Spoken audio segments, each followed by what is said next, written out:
Started live. There you go. Starting live. Hey, hey there. Oh, we live. We are live. Man, we are in here. We Welcome. live, baby. UnQuantized podcast. What episode is this? Bro, I done lost count a year ago. We on 30-something. Episode 30-something, UnQuantized podcast. But it's really like 70-something. Probably, yeah, it is 70-something. A lot of people in here. I hit the wrong button. We just gonna ride with it. It's cool though. Early.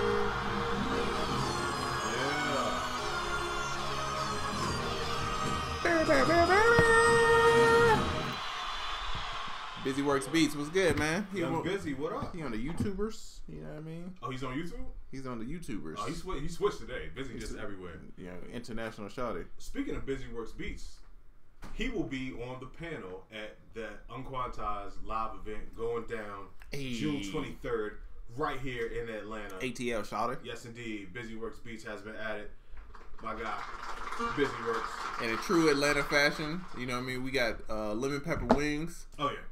Right after the beat critiques, you know what I mean? Magic City people are coming through. Magic City people. Yeah, that was real political. Yeah, political. Yeah. I watched it. You know what I mean? For everybody. Bill Gates with that one. That's for everybody. Who else is coming? We got Fabo. Fabo's walking around Atlanta at all times somewhere. There you go. So you know, Eric. What's up? Eric the Conqueror? Oh no, that's not Eric the Conqueror. That is somebody else, the Conqueror. Hold on. Sorry, I'm over here copying the whatchamacallit. I'm frozen.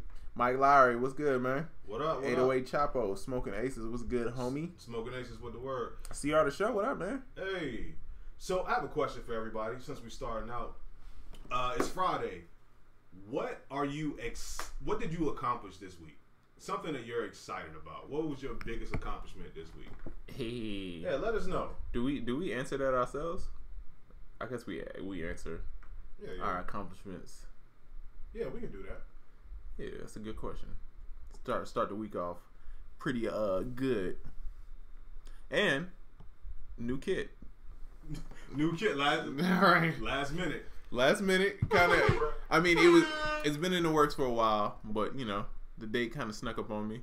Yeah, doing a lot of stuff. That's cool, but new kit out. Tell people about the kit, bro. It's the young TTLO kit, young Rico Love, Turn the Lights On kit. Official kit from him.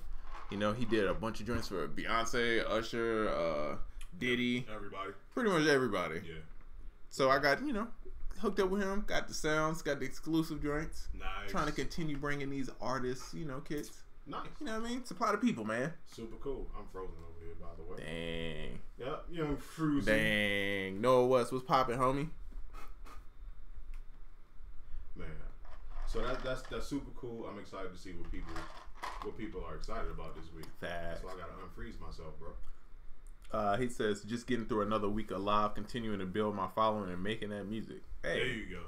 Look, that's what I'm talking about. Working on that brand.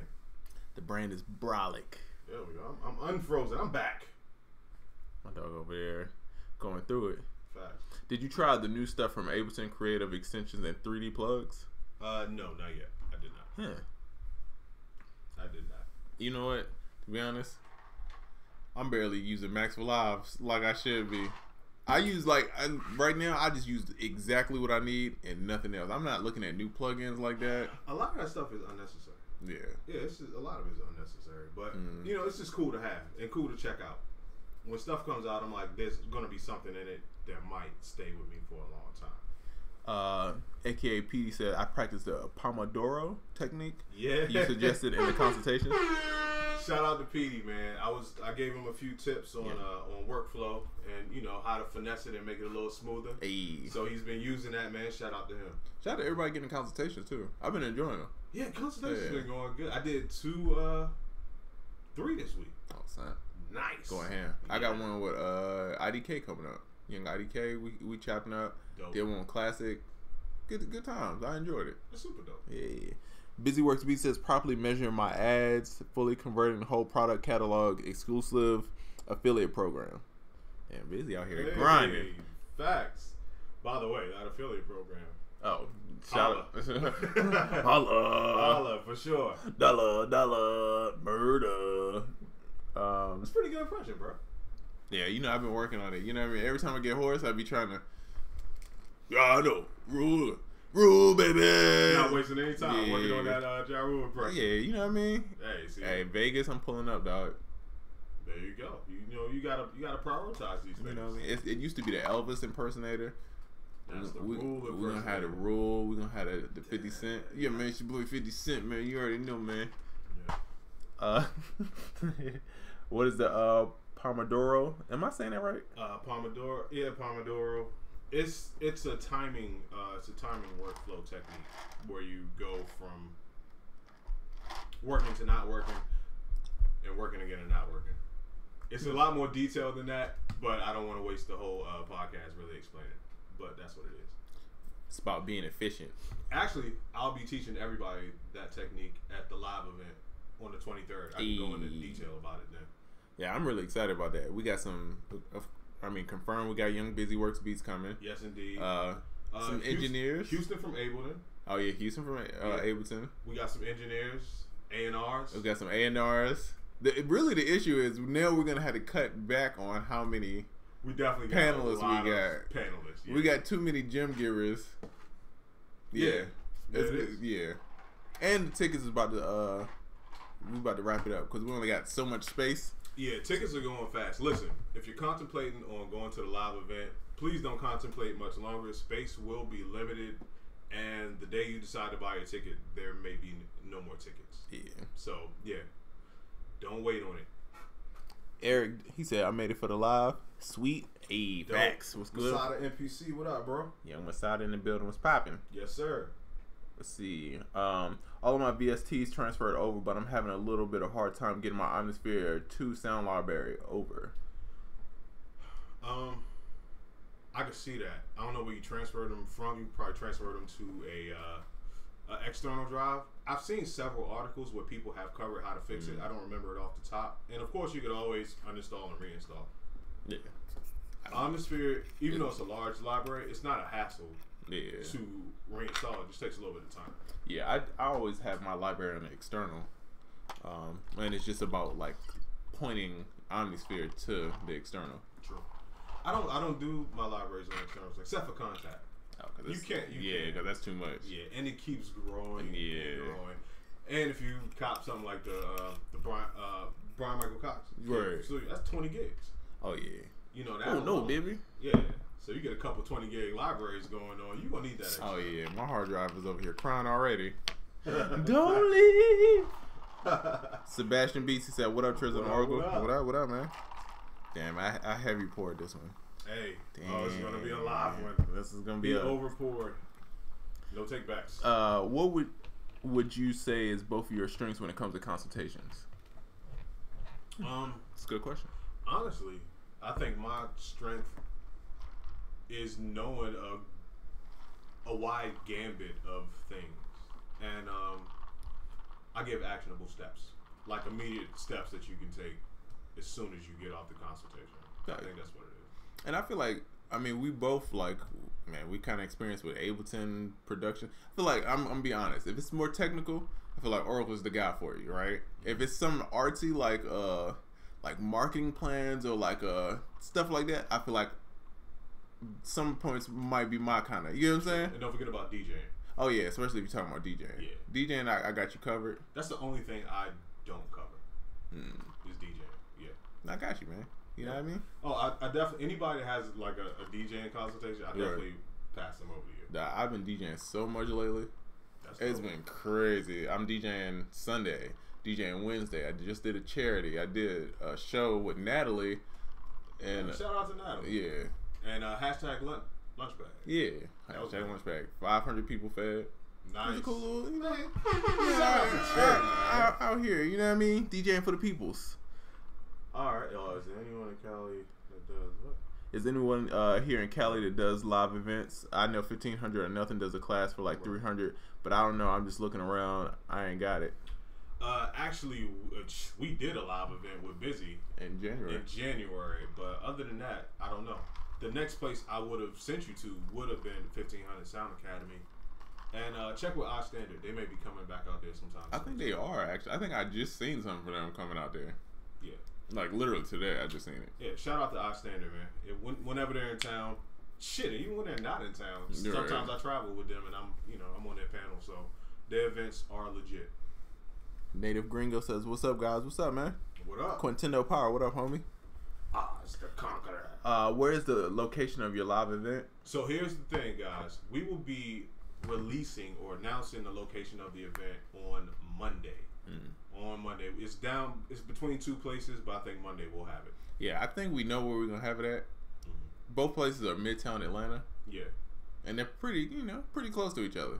Yeah, they are. So as long as you are in Midtown, you can't go wrong. And it adds kind of mystery to it. We're gonna do like a pop-up shop, and it's like we're gonna leave clues and be like, "Yo, find a clue." Ain't nobody gonna do that. Like, wait, it starts at 6. It's 5:30. Anybody get that clue yet? People gonna be on Twitter like, "Yo, bro, I missed the clue, bro."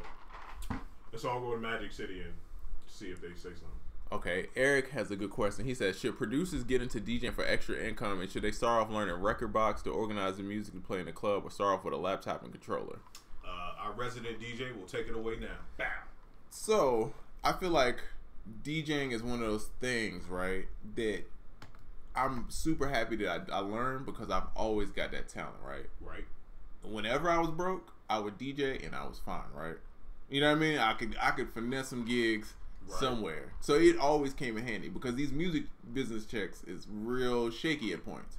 And then I feel like, one, it helps you grow your brand as a producer. If you DJing out, people seeing you in the club, you build a relationship with artists. A lot of the artists I met is because I was DJing and then they want me to play their record. I'm like, oh, I got beats for you. You know what I mean? So I think it's a good thing. What about the record box part? That's preference. I'm a Pioneer guy. I use Serato DJ. But record boxes, it's cool. Record boxes, you can put the flash drives. I like. I had that controller for Young Flow. Oh yeah. For like that was crazy. Yeah, and I messed around with it. I liked it, but I can't compare it to a Pioneer or anything like that because that's the only one I messed with. So yeah, I would say the controllers are easy though. If you want to get like into DJing and you ain't trying to spend a lot of money, get your controller, get your laptop, you good. But I feel like, man, with anything with business, you need money now. You need money in the future. You know what I'm saying? Promotion. I feel like DJing is money now for a producer. It's almost like touring for an artist. That's a good comparison. To where like placements is like money in the future. Stuff that you got to think about. You know. No, I literally have a placement this dropping. I didn't sign the paper, so I can talk about it now. And it is out. It's about to be out next week, right? Right. For a project, right? Me and Diego Ash, shout out to my brother. We got a placement, right? This joint was done in 2014, bro. Wow. 2014. And I'm just getting the check for this. Yeah. So you get what I'm saying? Thank God for DJing. If you're not prepared for those kind of like gaps, you know, you never know. You know what I mean? True. You don't get placements every week. That's facts. Right. But luckily, we do pretty decent. We get them fairly. There you go. But you're having multiple streams of income. It's too. Diversifying your stocks and your bonds. Bang, bang. Bang, bang. Do you have to pay to DJ in some clubs? No. Nah, that's crazy. No. Here's the thing. If you DJ at a strip club, the strippers pay you. Fact. Shout out to Players Club. Man. July 27th, I Center event in LA. Facts. There you go. I know. Thanks, I just Mike seen Lowry. it. Mike Lowry. Yeah, we June met 27th. Mike Lowry at an iStandard event. He was in the sample flip joint. And he killed that joint too. He was the only one that he really flipped it. Everybody else kind of just looped and he flipped his joint. Yeah, he killed it. Did y'all bump Kids See Ghosts? So that's the new Cudi and Kanye joint. Right. How do you feel about it? I actually like it better than Kanye's solo joint. I do too, bro. Yeah. I do too. But just like with Kanye's album, I like the first 3 or 4 songs, and then the album kind of went down to me a little bit. But overall, I thought it was better than Kanye's album, and it's really dope. One thing that album brought to mind is that it's cool to, if you're a producer, to have an artist and break an artist, because a lot of those tracks, you couldn't, like, if you made those tracks, you could not take those to a label and be like, here. They'd be like, yo, this is some trash. But if you do it and you have an artist and y'all make a song to it, then it becomes something. Because I was listening to a lot of the music and I just blocked the lyrics out and I'm like, That's couldn't weird. take this anywhere. Yeah, it's something. Pharrell's a perfect example. I promise you, if Pharrell would just give you the beat, he wouldn't get half the placements. It's because he's giving you the hook and the beat. Right. It makes sense. Because without it, it's like, what the hell is this? Yeah, you kind of like it's a beat. Swiss Beats the same way to me. Ooh, facts. Swiss Beats gonna give you some random drum pattern. You trying to figure out what the one is. Right. But then you hit a hook, you like, that makes sense. Then he gonna just turn up on it himself. You like, oh, that's kind of jamming. So I think Fly for No Reason, Classic, they're all in LA. Did y'all get the studio that I think they hit Diego. They worked at the studio that my homeboys joint. Oh, okay. Yeah, so they went to LA, they rented out a studio, I believe. I believe they working at my homeboys joint. Oh, dope. It's pretty dope. You know what I mean? Small world, man. Small world, man. We out here. Why don't you guys push an artist out there with your production? Honestly, that takes a lot of time, man. It takes a lot of time and it takes a lot of attention. And I'm gonna jump out there and say I'm speaking for both of us. What I say, we got a lot going on, bro. That's facts. And that's just something that you don't want to be like, all right, I got these 1,000 things going on. Let me just add this, because you're gonna shortchange yourself and the artist. Yeah, and that's something you got to sit down and really. That's like a year of your life of like, all right, we about to do this album. We about to get you together. We about to figure out the sound, your look. Right. That's at least a year. To me, doing something like that is, like Pusha T said, the luxury of time. When I'm doing stuff like that, that means everything else is just automatically running. Right. It's cool over here. Now I can focus on that wholeheartedly. And it's a lot, bro. It's like being an adult babysitter at the end of the day. It is. Especially, and this is not a sexist thing, but female artists. Oh, man. If you have a female artist, she's going to require a lot more attention. Man, she gotta get her hair done for photo shoots. She gotta get her nails done for photo shoot. Lashes. Yeah, it's a lot. You know what I mean? If you have an artist and they on tour, you go around and you book them at places and hotels. You can't book no female at no like. Yeah, you can't thug it out. Hotel and tell her to sleep on the floor. And, she gotta have 4 stars or better. Yeah, it's a fact. That's facts. You know what I mean? Yeah. I'm working with an unknown 17-year-old artist from Hong Kong. Should I set him up with a pro and build his brand, or release it as my song with a feature? So first of all, he should be always set up with a pro. Everybody. ASCAP, BMIC, SEC. Sign up with somebody. Yeah. And build his brand or release. Why don't you do both? Why don't you do one with him? You know, that's your project. I'm going to keep this one. Put that joint on DistroKid. You know what I mean? Just make sure you TuneCore. A proper piece of the pot. Yeah. The only thing he says, any advice for working with unknown artists that don't even know if they want to do music. Well, if they don't know what they want to do music, I wouldn't invest a lot of time in it. That's a waste of time off the record. Yeah. Because you got to understand, this is like the NBA. This is like, what is it, 300 Sparta. You know what I mean? Yeah. Everybody who's trying to do this is like the best of the best. If you're trying to do it in this if you're trying to get radio play and all this, right? Right. It's the best of the best. Everybody's fighting. So if he doesn't really know he want to do it, he's not gonna put in the effort to get that far. I don't want to. Off the top, you're telling me one day you could just wake up and be like, yeah, everything that we did for the last 2 years, I'm over it. Facts. You don't want that. I mean, if he's dope or not, my thing is, do I believe in you? Do I think you're gonna outwork me? You know what I'm saying? If you could work what I do or outwork me, then we fine. We gonna work. You know what I'm saying? Facts. But if it's any time where I think I'm gonna outwork you, then I'm kind of cool. Yeah. You know what I'm saying? You got to be in it like I'm in it. Exactly. We say the show. Umami Tsunami, what up? What up, squad? A long time no see. Squad. We'll see. Shout out to Midtown ATL. You know what I mean? Hit up the bowling alley. You know what I mean? There you go. You come to Atlanta, you just gotta go to Midtown. You go to Midtown, you straight. We're gonna have the UnQuantized show at Cascade. It's gonna be like Roll Bounce 2. You know what I mean? Midtown Bowl. Hey, I'm gonna pick out the afro. There you go. You know what I mean? Be out here looking like young Drake, no blackface. Oh shit! I saw Bootsy Collins say James Brown would ask who the one. Sometimes that happens. Oh yeah. Oh, yeah. Me and Oracle hear our ones completely different. Yo, when we make a beat, 1 out of 3 beats, we hear the one in totally different spots, and I'll be like, "Wow, where's your one at?" You'd be like, "Right here." I'm like, "Damn, that's interesting." But they both make sense. Yeah. It just be a different spot where I'd be like, "Oh, so this is like why I hear." Exactly. Yeah, dope.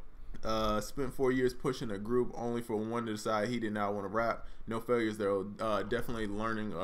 Lessons learned though. Facts. Cool. That's facts, man. And sometimes, I mean, again, people have kids. People have lives. You know what I mean? You just never know. You never. It's always a chance of that happening. But somebody off the rip, like, yeah, I really don't even know if I'm not invested. I'm definitely not doing that. Exactly. You already run the risk, no matter what, of encountering that. I wish somebody would have told me at the beginning that producing isn't about the one record, right? It's just about planting a bunch of seeds with a bunch of people. So I'm gonna go over here, plant some seeds, go over here, and eventually some of them gonna kind of creep through, and a lot of them not gonna make it though. You get what I'm saying? Out of all the records I've done this year, you probably only hear 5 records maybe out the year, but I've done hundreds to get to those 5 that you're actually gonna hear. Game. Exactly. Yeah. And then luckily, hopefully, your popularity gets it so when you make 100 records, you get rid of 60 of them. You know what I mean? Right. And that's what you hope for. And you still rocking with the 40. Exactly.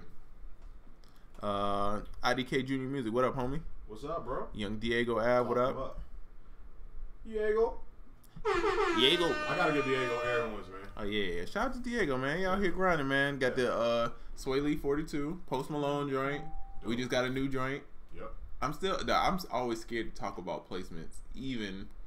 Like, this one is there. I know it's there because it's done. It's wrapped up. In due time. Yeah. But, Yeah. when it gets here, I'll talk about it. I was just thinking that you guys should name the next event Lemon Pepper Pop-Off. Ooh, man. That's kind of nice. Where were you 2 weeks ago when we was trying to make all these graphics? All right, that's the number 2. Lemon pop off? Lemon Pepper Pop-Off. Not the Peter pop off, but the lemon pepper pop off. Got you. Just like in real estate, you only got on about 5 to 10% of your offers. That's facts. Yeah. Numbers game, man. Yep. It's not about the one thing. I used to think like, all right, I'm gonna get one record and then I'm gonna be straight for the rest of my life. You know what I'm saying? Not even close, bro. Or if you selling beats online, like, oh, I'm gonna sell a couple exclusives and I'm gonna be good. Like, no, bro. It just, especially with these kind of products, you always got to be selling. It's nothing reoccurring, so you always have to be selling. What you want. A lot of people are focused on the thing, the placement, the individual placements. What you want is a working system. You want a system. Bags. We'll be talking about how to set up such a system at the live event on the 23rd. But just to go over it briefly, man, you want a system. You know, things that all work together so this continuously happens. And it's not like, oh, I got the one and now I got to get another one and another one. You want the system to where these things occur naturally just because you work in that. Facts. So Noah West says, what's your guys' number 1 priority in music and how are you achieving it? My number 1 priority in music and in business is true independence. Because with independence comes control. I always have full creative control of everything that is going on. Facts. And the easiest way to achieve that, like I said, set up that system. You wake up every day, you work the system. You don't want to get caught in a desperate situation because desperate situations make you act desperately. Exactly. And a lot of times, the first thing to go is a bit of your independence or your freedom because you are dependent on something that you weren't dependent on before. Super facts. As Big Lo says, the 80-20 rule. Facts. I know what the 80-20 rule is, but every time I go to explain it, I feel like I mess it up. It's almost like a compressor. I know how it works, but when I go to explain it, it's like I mess it up every time. You want to take a shot at it? 80% of your results come from Yep. Yeah, see, I always 80% of results come from 20% of your actions, right? Yep. Okay. Exactly. Yeah. And did you also know there's an 80-20 rule to the 80-20 rule? Because in that 20%, there's an 80-20 in that. So it's like Inception, and you gotta spin a little thing because you don't know what's real. It is. Dang. Yeah. Let's see. My number 1 priority in music, man. I just want to create and inspire, man.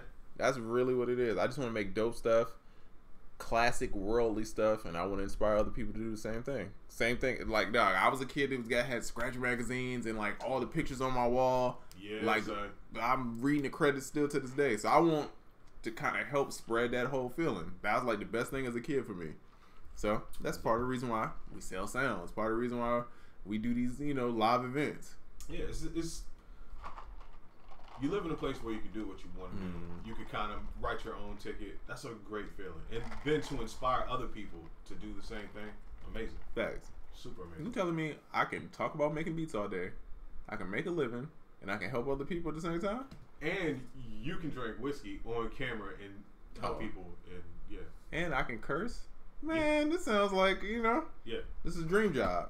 Yeah, it's amazing. Only other job that I probably would take other than this is play video games for a living, which I thought about. But it's cool. That's cool. That's cool job too. Yeah, Yeah. Scratch Magazine with the truth. Facts, bro. I had I'm gonna rebuy all of them too. Can you? eBay. Online? eBay? Yeah, I'm gonna eBay it up. Damn. I wish I would have kept mine. I probably had all taxing. of them too. They probably taxing like a mug. I had all the sources and the scratch jobs. Boxes of them joints. Trizza, can you do the shoot dance? Who asked that? Zulu child. Now, probably I can do this because I practice. Because I was trash. And my nephew would laugh at me. So through the kid showing me, yes, now I can shoot dance. Damn. With aggression, okay? You know what I mean? I'm out here like Famous Amos, like, Is that your new Millie Rock? No, that's too much. That's too much cardio to do the shoot dance at all times. You know what I mean? That's too much cardio. Oracle, have you read any books recently? Ooh. Recommendations? You know what's funny? That's what I was actually going to ask today for book recommendations from the crowd. Because I realized I went a whole week and I haven't read any books this week. Yeah. I gave Work Assistant by Sam Carpenter. Last time somebody asked me that, and I just realized like that's the last book that I read. And that was like a week, 2 weeks ago. So, saying all that to say, I don't have an answer for your question, but anybody out there, if you have book recommendations for me, nonfiction, of course, please put them here. Let me know. Facts. Does ASIO on FL work as reliable interface, or should I invest in a Focusrite? Are you talking about the ASIO for all? Or yeah.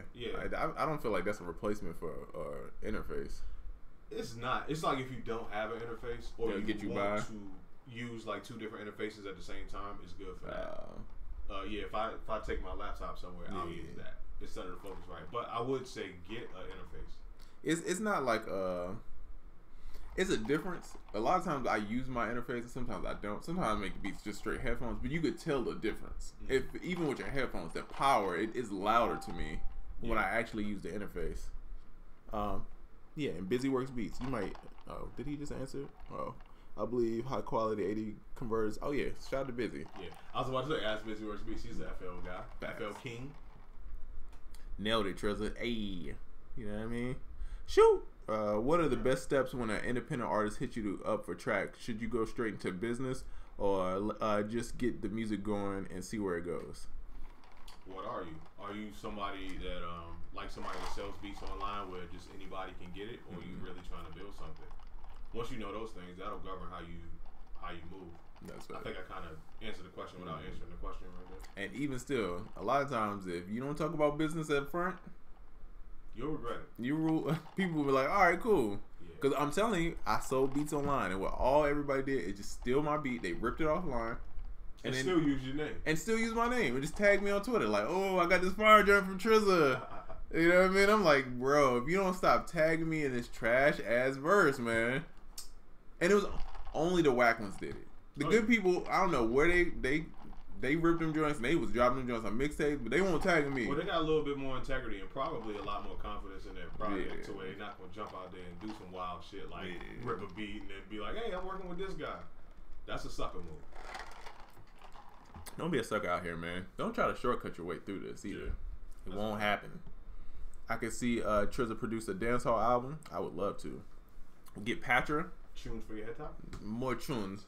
Get Patra, get Yo-Yo. Ooh, 90s dancehall. Man, that'd be fire. Lady Saw. Can we bring a photographer to the event? I will get back to you about that. We were discussing that earlier. Exactly. Good, Oracle. Hey, what's up? I am Keesey? So that's what I had a consultation with yesterday. Great consultation, man. Great to see you in here. Had some really good questions, man. He had some really good questions. Producing is the best job ever, or porn actress tester. Oh my god. I ain't gonna lie. After about a cool week of that, I'm pretty sure you will change your tune on that. Have y'all guys ever shot video? Do you know how difficult that is? Yeah. Okay, imagine you doing other stuff while you're trying to shoot video. Yeah. I don't think it's fun as people think. I ain't gonna lie, the fact that you think that you could test out porn stars on a regular basis, you're really flattering yourself. Like it's cold stove. You're like, I've been working for 3 hours a day and I think I quit. You be in there like, you ever go to Harris Teeter and they got the samples? Yeah. Like, let me taste that soup right there. Let me taste that joint. Yeah. Read Creative Quest by Questlove. Sounds like it could be good.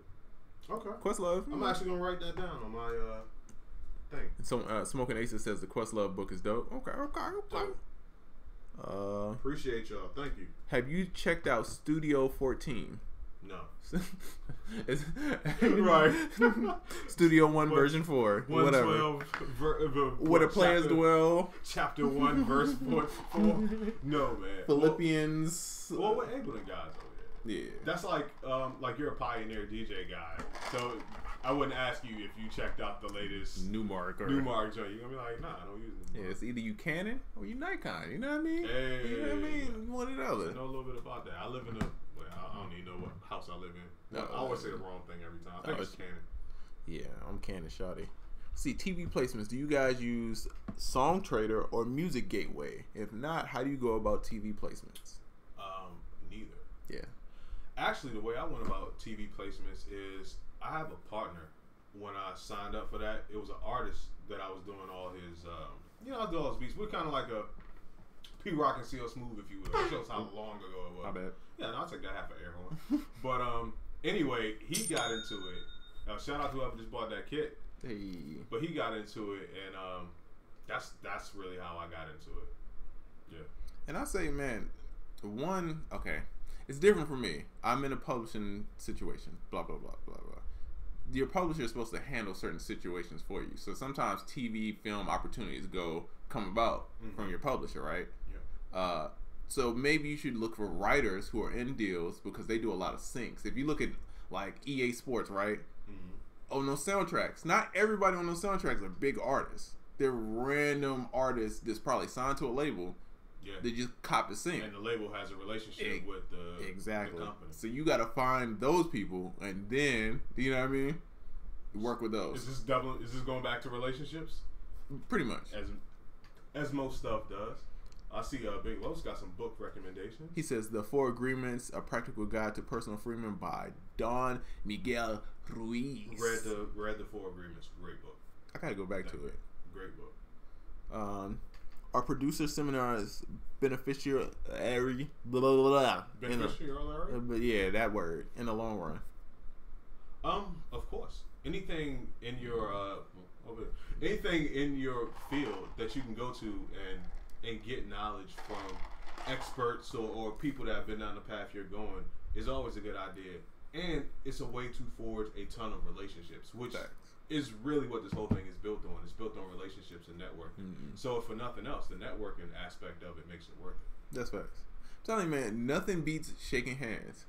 If you got the hottest music in the world, but nobody knows who you are, I'm gonna kill you every time. I'm still gonna get the placement over you because I'm out here shaking hands. Well, you'll get the favorable look. Exactly. Yeah. You might luck up and catch one or two, but I'm in there shaking hands. I know every project's about to drop. I know who's working. You know what I'm saying? Mm-hmm. I'm getting the inside information. Oh, this person's looking for this. Scoop. You know what I mean? Getting the scoop. Trizza and Rihanna would be dope, man. Shout out to the wifey Rihanna. I can't wait for this marriage. It's gonna be like we're gonna be you ain't going home tonight. Oh man. she gotta understand this one. I'm taking this L. If a Rihanna situation came up, I'm taking the L. Okay. By Rihanna situation, I mean album. I got extra room for you. I got a tie that you can wear to court. All that good stuff. I'm salty. I can't even get off of the event. I'm more salty that I can't get that exclusive kit. Dang. Yeah, hey, everybody that's coming to the event. I don't know if you saw my live story I did yesterday. It might still be up. But everyone gets an exclusive kit just for coming to the event. Yeah. Oh, yeah. And this one, I'm sure people will tell you, our kit's are exclusive. If we say it's exclusive, like Halloween kit. Oh, yeah. It's people that still DM us every day. Like, can I get such and such? Can I get such and such? Like, it's gone, bro. It's donezo. Yeah. Law of Success in 16 Lessons, Napoleon Hill, thick book, long read, but it's pretty much the personal development book that all others stem from. Of course, I read Think and Grow Rich, but I have not checked that one out. Thank you. Yeah, I'm pretty sure y'all know about the 48 Laws of Power. Yeah. What are your thoughts and views on Taxi.com? Somebody asked me about that. Wow, I got my computer right here. I'm just gonna go there. I'm gonna give him I'll get back to you.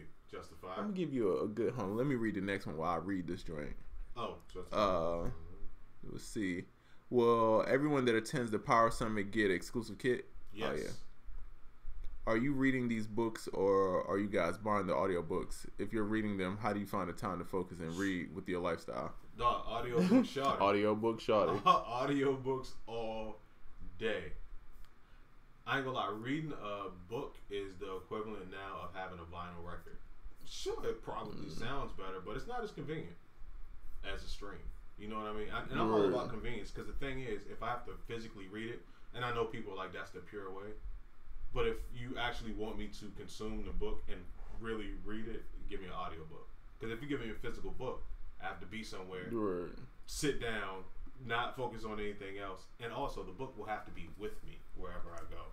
I'll never finish it, so thank God for audiobooks. Okay, so I know of Taxi. I'm familiar, but I want to go to the website just to make sure I understood. So it says the world's leading independent A&R company, right? This is what Keys, I assume it's Keys, was asking me about in the consultation yesterday. But please, do go on. So, okay, first I clicked to sign up. It doesn't tell you a price. You got to put in all this information. To me, that seemed like jug number one. Yeah. 2, an independent A&R company. Again, all this shit is relationships. A company doing the A&Ring. Yeah. And it's based on money. They don't know you. Yeah. There's no relationship with you and the company. No way for you to stand out. No way. It's just you. They're piling your stuff up with a bunch of other people. Yeah. So to me, I would never pay for this because I'm guessing it's probably gonna be what $300-$400. Probably. And that was my advice yesterday. Yeah. I'm like, stuff like that is, I won't call it a scam or a ripoff, but it's more of just a business model. Like, it's not set up to care about you at all. It takes a lot of luck for you to actually get something from it. Yeah. A lot of luck. It definitely does. I mean, Instagram is free. You can go in there and find some A&Rs. You can message them. You just got to know how to message them. That's the thing. Once again, we'll be talking about that on June 23rd at the Producer Power Summit. And definitely audiobooks. Because I can't sit down and read no book. Nah. Riri says she is done with men. She said she was done with boys. I am a man. No, I'm sorry. Pusha T was obviously reading The Art of War. That's facts. Pusha T was reading. Yeah. Who Want the Smoke? Pusha T was reading I Don't Give a Fuck Handbook of Rap. Man, Goosebumps, R.L. Stein, all of the above. Not R.L. Stein. The Halloween as fuck kit was nice. Hey, that was the joint. Let's see. People DM me trying to get the Halloween kit. I say, no, you're going to have to talk to Oracle about that. Facts. Yeah, that's a fact. And the answer is no. Facts. Maybe Halloween Part 3. Maybe you can get the Halloween's Fuck 3. We'll make some new one. Yeah, when it comes out this year. The new night shift job I work is 12 hours. I can listen to pretty much a book a day while working. Damn. Fire. My dog about to be out here looking like, you know, what's that movie with the aliens? They had the super big brain. I'm thinking Coneheads, but I know I'm wrong. Yeah, it's one of the Martian movies. He's about to absorb all the, was it Alex Mack? The Secret World of Alex Mack, where you just touch the book? I didn't see that joint. It's like a Nickelodeon thing. Gosh. That's about to be you, bro. Taxi is like $400 or $500 a year. Heard is strongly used for TV placements. I don't know. Look, in all my years, I've never heard of anybody being like, you know what the plug is? Taxi, bro. Yeah, it's not. it's not the go-to right now. Like, it's not like the winner that everybody's talking about. I just feel like if it's that easy that you just sign up and you just do it, then what's stopping everybody from doing it? It's got to be a caveat. It's got to be a little. The advice I gave was, I'm like, find some people that won with it. Facts. Find anywhere where somebody's like, I signed up and I got this and this happened and that happened and this happened. Until you see that, until you see social proof, not from Taxi, not on their site where they say somebody said it, but just somebody independently like, yo, Taxi is the shit. Until you see that, Yeah, I wouldn't do it. Yeah. Will the event be streamed? It will be recorded, but I don't know about stream. Maybe we want to keep it kind of special though. Yeah, we gotta figure it out. But I seriously doubt it'll be streamed because people are paying to come here. Yeah. So, what about podcasts? What y'all listening to lately? The usual, Brilliant Idiots, of course. Jesus Amaro. Stuff You Should Know is like my favorite right now. Joe Budden podcast. Joe Budden podcast. No, I take that back. Joe Budden podcast is definitely my favorite right now. And I listen to weird like nerd podcasts. Though. Same here. And I listen to Drink Champs too. Nori just gets so drunk at the end. Yeah, Nori. And while I'm pouring the drink, I'm over here talking about Nori getting drunk. Hey, you about to be young Nori, man. You see, I poured the baby drink on this one. You over poured on the last one. Yeah, so I'm balancing out. You know what I mean? Feng shui. You know what I mean? It's all with balance. Feng shui. Podcast. What else am I listening to? Tim Ferriss. What about Waste of Time? You listen to that? I don't know. Yeah. I try. Sometimes I listen to No Jumper just to see who the new like young little rapper is, little Pump, little Skies, little Peep, little you know. I've never gotten to No Jumper. Yeah, I mean I do it to keep up. Cool. Mars Attack. That's exactly the movie. I appreciate the insight on Taxi.com. Yeah, you know what? Go on YouTube. I'll put in Taxi.com reviews. See what people say. Yo, anything with the word review after it gives you a lot of insight. And look at the bad ones too. See what people saying. Like, don't just look at the good ones. I was saying yesterday. No matter what I'm looking for, I look at the bad reviews first. I go bad, middle, and then good. Because whatever the bad ones are, if it's something I'm like, oh, you nitpicking or whatever, then I can move up to the other reviews. But if they're like, yeah, it just doesn't work at all, I'm like, oh, I don't need to read anything else. How do you guys feel about these internet A&Rs and managers? Do you feel it's more scam or legit? Have you ever used? Definitely never used it. I honestly don't know anybody that's doing it. But listen, when it comes to anything like that, it's just too likely that it's some bullshit going on. I mean, let's keep it real. It's a lot of people trying to make quick dollars, and in the internet thing, it's a lot of people that can say that they can help you or they can do one thing without having to prove themselves at all. And even if it is somebody that can help you, the fact that you got to trust that they're not just running a business and just getting some money. Right. You know, I just wouldn't trust anything like that. Man, just old-fashioned relationships for me. Yeah, that's what it is. I still, as much as I love the internet, and I feel like we're very forward thinking on the internet, nothing can replace like networking and actually, and even again like Busy works beats, right? Busy is big internet guy. He networks though. Busy is pulling up on people. Facts. You know what I'm saying? People miss that one part of everything else he's doing. He's doing all these videos, great content, dope. Busy's still pulling up on people. You know what I'm saying? When I was out in LA, Diego's in the car calling people, pulling up on people. He's sessions. You know what I mean? Yeah. You got to be out here. You got to be aggressive because nobody else cares like you do. That's a fact. I was standing outside a club in Philly one night and Busy pulled up on me. I was like, oh shit, get the strap. Never mind. It's Busy works beats. It's cool. It's cool, guys. Yeah, he pulled up. He was like, hey. I was like, oh shit.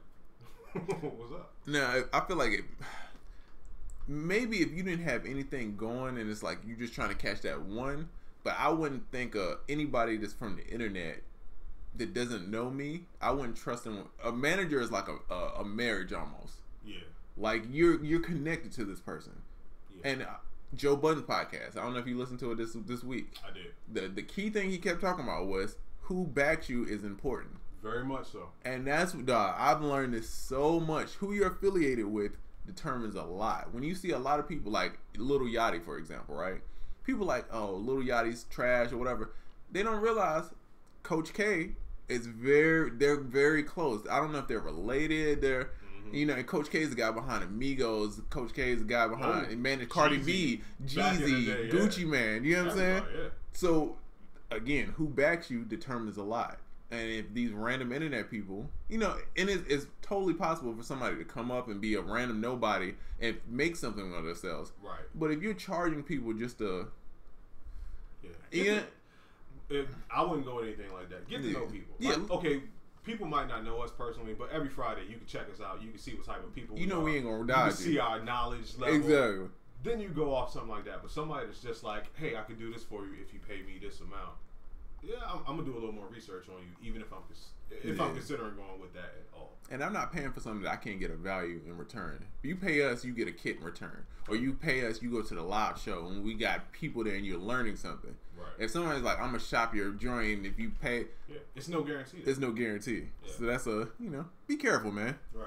Not everybody's good out here in these streets. You know what I mean? What books, podcasts do you guys suggest for producers getting into music business? I'm subscribed to Black Chat by Ilman, but I want to get more knowledge about producing. UnQuantized podcast is awesome as hell. The #1 producer podcast. I believe that is the number one. Mm-hmm. The #1 podcast. Number one. Look no further than here. Young Busy Works Beats does NPC. That is true. Mm-hmm. Yep, music producer conversations. Other than us and that's about it. Honestly, I don't know any other producer podcasts. I mean, honestly, I listen to a lot of business podcasts and just apply it to the music business. True. I take that back. Miss Madley, shout out to Miss Madley and Kenny Buttons. They have a producer podcast. I will shout them out. Oh yeah. I can't think of the name right now because I'm on my third Jameson, but shout out to them. Let's see. Really wish I could join your producer summit. Too bad I live so far away. Can I get the kid though? That kid is only for the people to come. Yeah, you gotta pull up for that kid. And I mean, Beats Music is coming from LA. Puneet is coming from Canada. I think Puneet pulling up. He come from Canada. Yeah. Busy's coming from Philly. Yeah. So hey man, pull up. You know what I mean? Is Jay Prince the boogeyman of rap because the mere mention of his name strikes fear in rappers?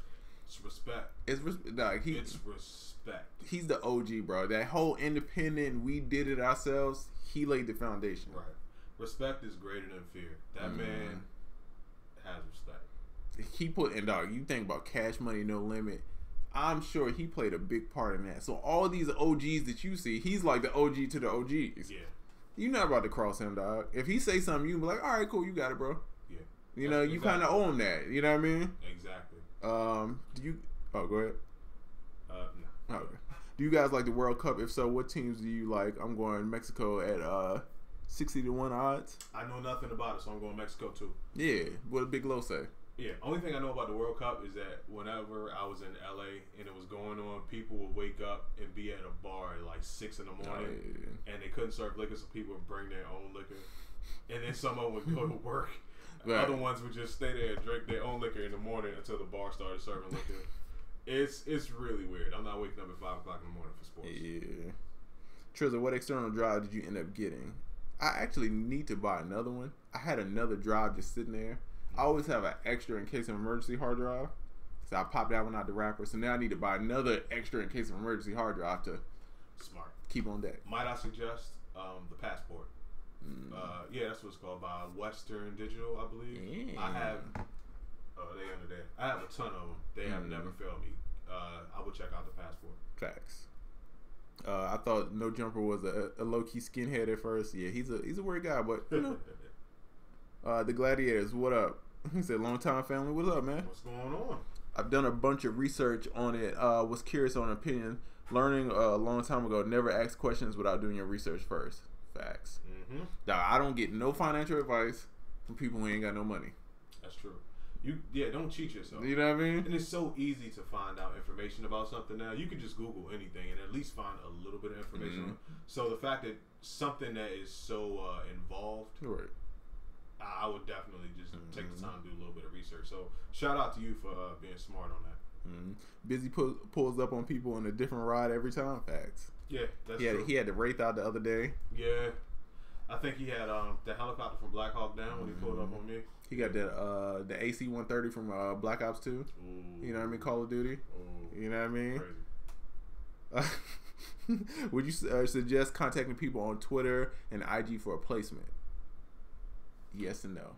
Yeah, no. You can reach people that way, but there's a way you have to do it. Exactly. It's pretty strategic. I actually talked about this in depth in my consultation yesterday. Of course, we'll be talking about this on June 23rd. But it's so strategic that we can't go into it right now. But yes, you can do it, but you just have to know how to do it. Yeah, please don't just blind. Again, as we say, add value. Yeah, we can tell you what not to do. Yeah. Don't pull up on an artist in their DMs and just start sending them links to stuff. That ain't gonna work. That's definitely not gonna work. Super producer, what were the plugs for the distro? I don't know. I don't think that's to me or you. Yo, yeah. Never traveled to ATL, but I want to. A bit afraid though. My question is, how long is the Power Producer event gonna be, and what time is it gonna start? 4 hours. Most likely is gonna be from 6 to 10. Mm-hmm. Yeah. So we're gonna have some young snacks. We're gonna have some hot Cheetos, some Takis, some lemon pepper wings, Huggies. What was the other joints with the? Oh yeah, Mondo Worlds. There you go. We got some like grandma. She makes some collard greens. You know what I mean? Some mustard greens if you like them, but you know they're a little tart. You know what I mean? Turnip greens. Little turnip greens. You know what I mean? Real. That's a little vinegar on them. You know what I mean? Yeah. By the way, 90% of that food will not be there. Yeah. Hey, but you know, use your imagination. Food websites for distro or ways to get beats out. Wait. Food websites. Here we go. Yeah. I don't know if you guys ever answered this, but did you have any plans to come in the DC area? Damn, people asking about places that we left already. I was just in DC doing panels. Well, that was October. But if we get enough response and enough requests to come to DC, that's the area. I'm from that area, so I don't need much of a reason to go home. Dang, he said he all the way here in Africa. All right, that's respectable, bro. I was gonna say, why don't you pull up? But I can understand. That's a long flight. I still don't understand why you ain't pulling up. So what you gotta do, bro, is you gotta get us to Africa. There you go. You find a bunch of other producers. We pulling up, dog. What you do is you apply for a job as a language teacher here in America to teach African, and then you get the job. You come here. And then boom, you simple. Come to the event. Simple. Dog, that takes what, 6 months out your life? Yeah. You know, the event's next month. You know, figure it out, bro. It's happening. Nothing. But for real, I definitely would love to go to Africa. Oh yeah. Is it hard to catch you guys working this midnight shift on Friday? Hey man, we're glad you're here though. Definitely, and there's always a replay on Saturday too, in case you missed something.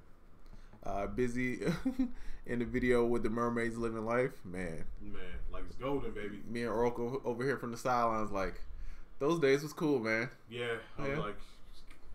Give me the bottle of James. Hey, we can't even watch the video like that because we gonna get in trouble.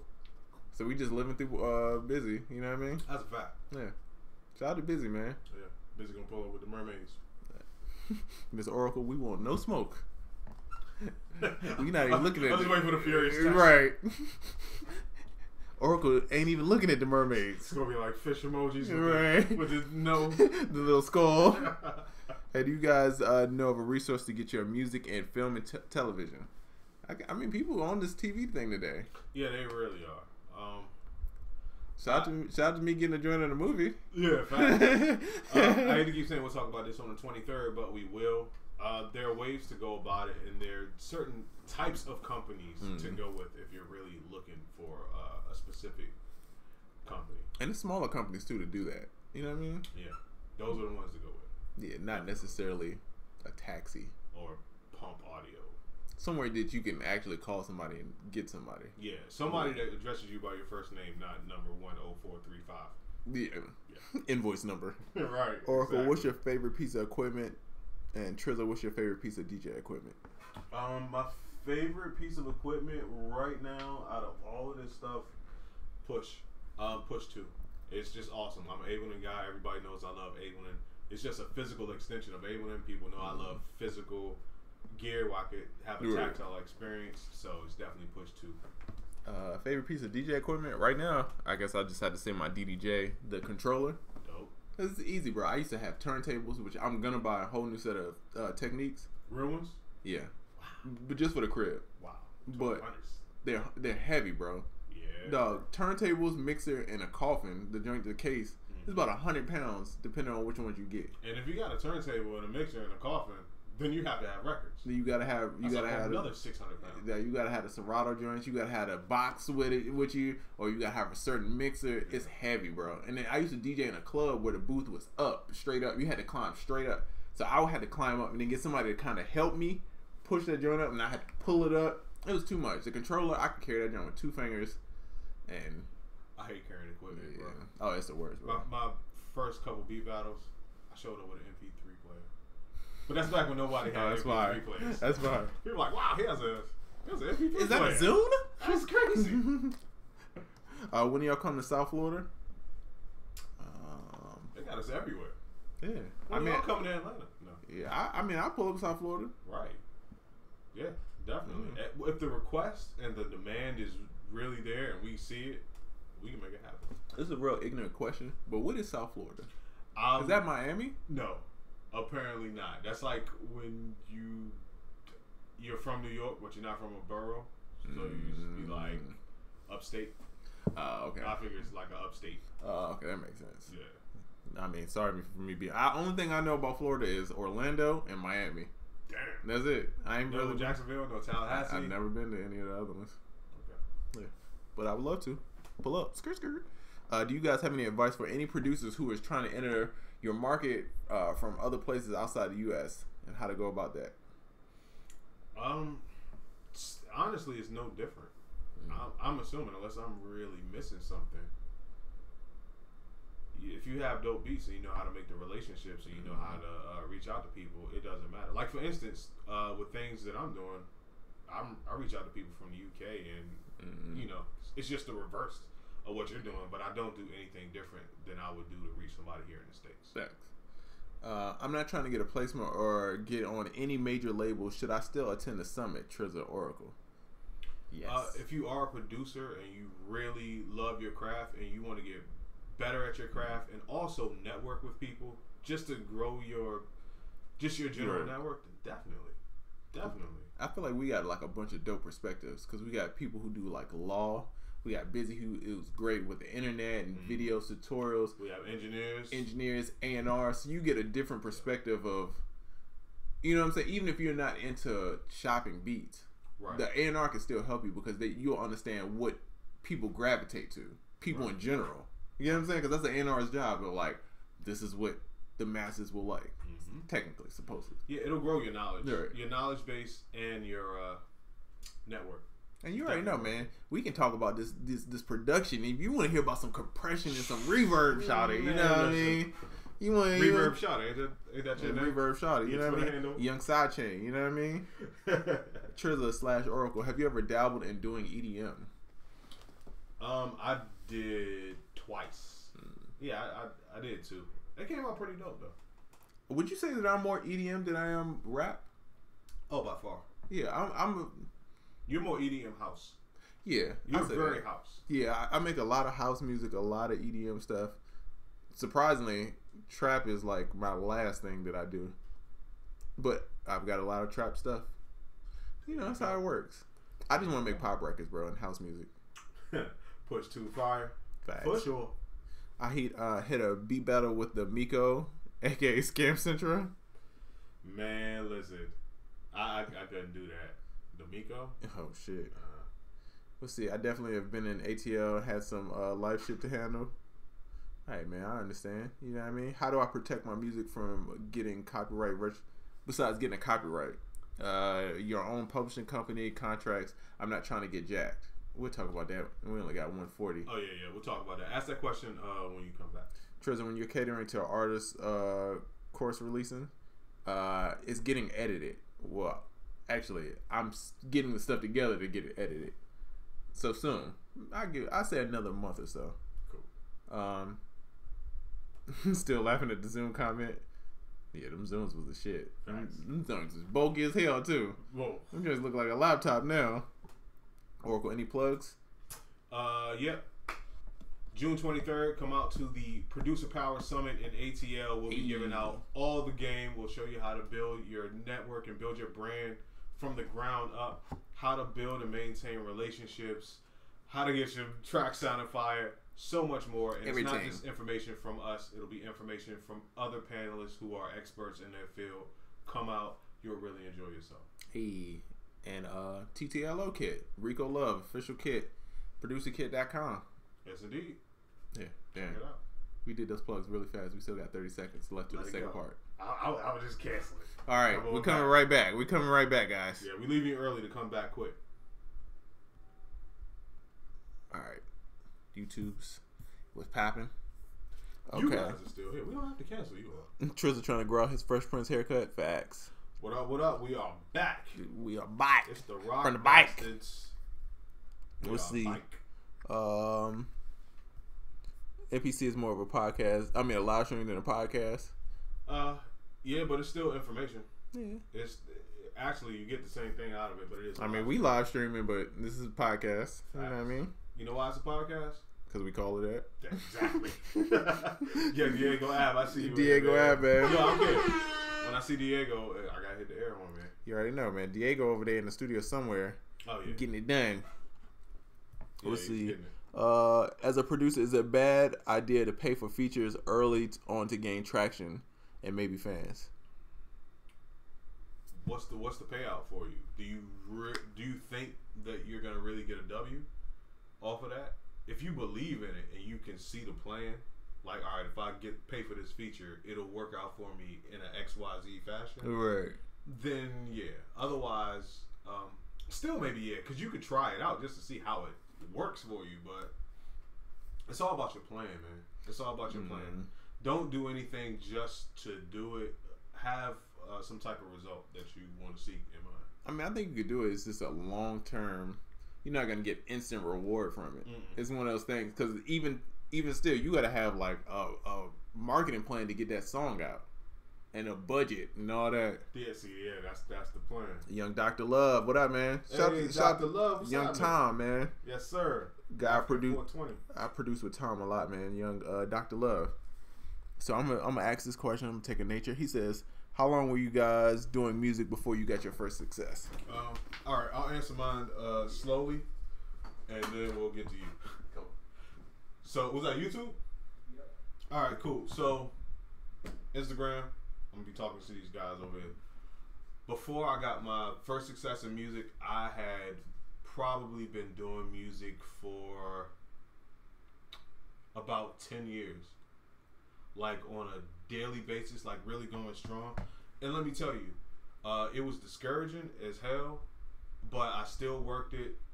And there were times when I had like nothing, but I still believed that I could really make it in music. The one thing that was the game changer for me was that I figured out that I needed a plan. It's not about just doing music every day and doing it.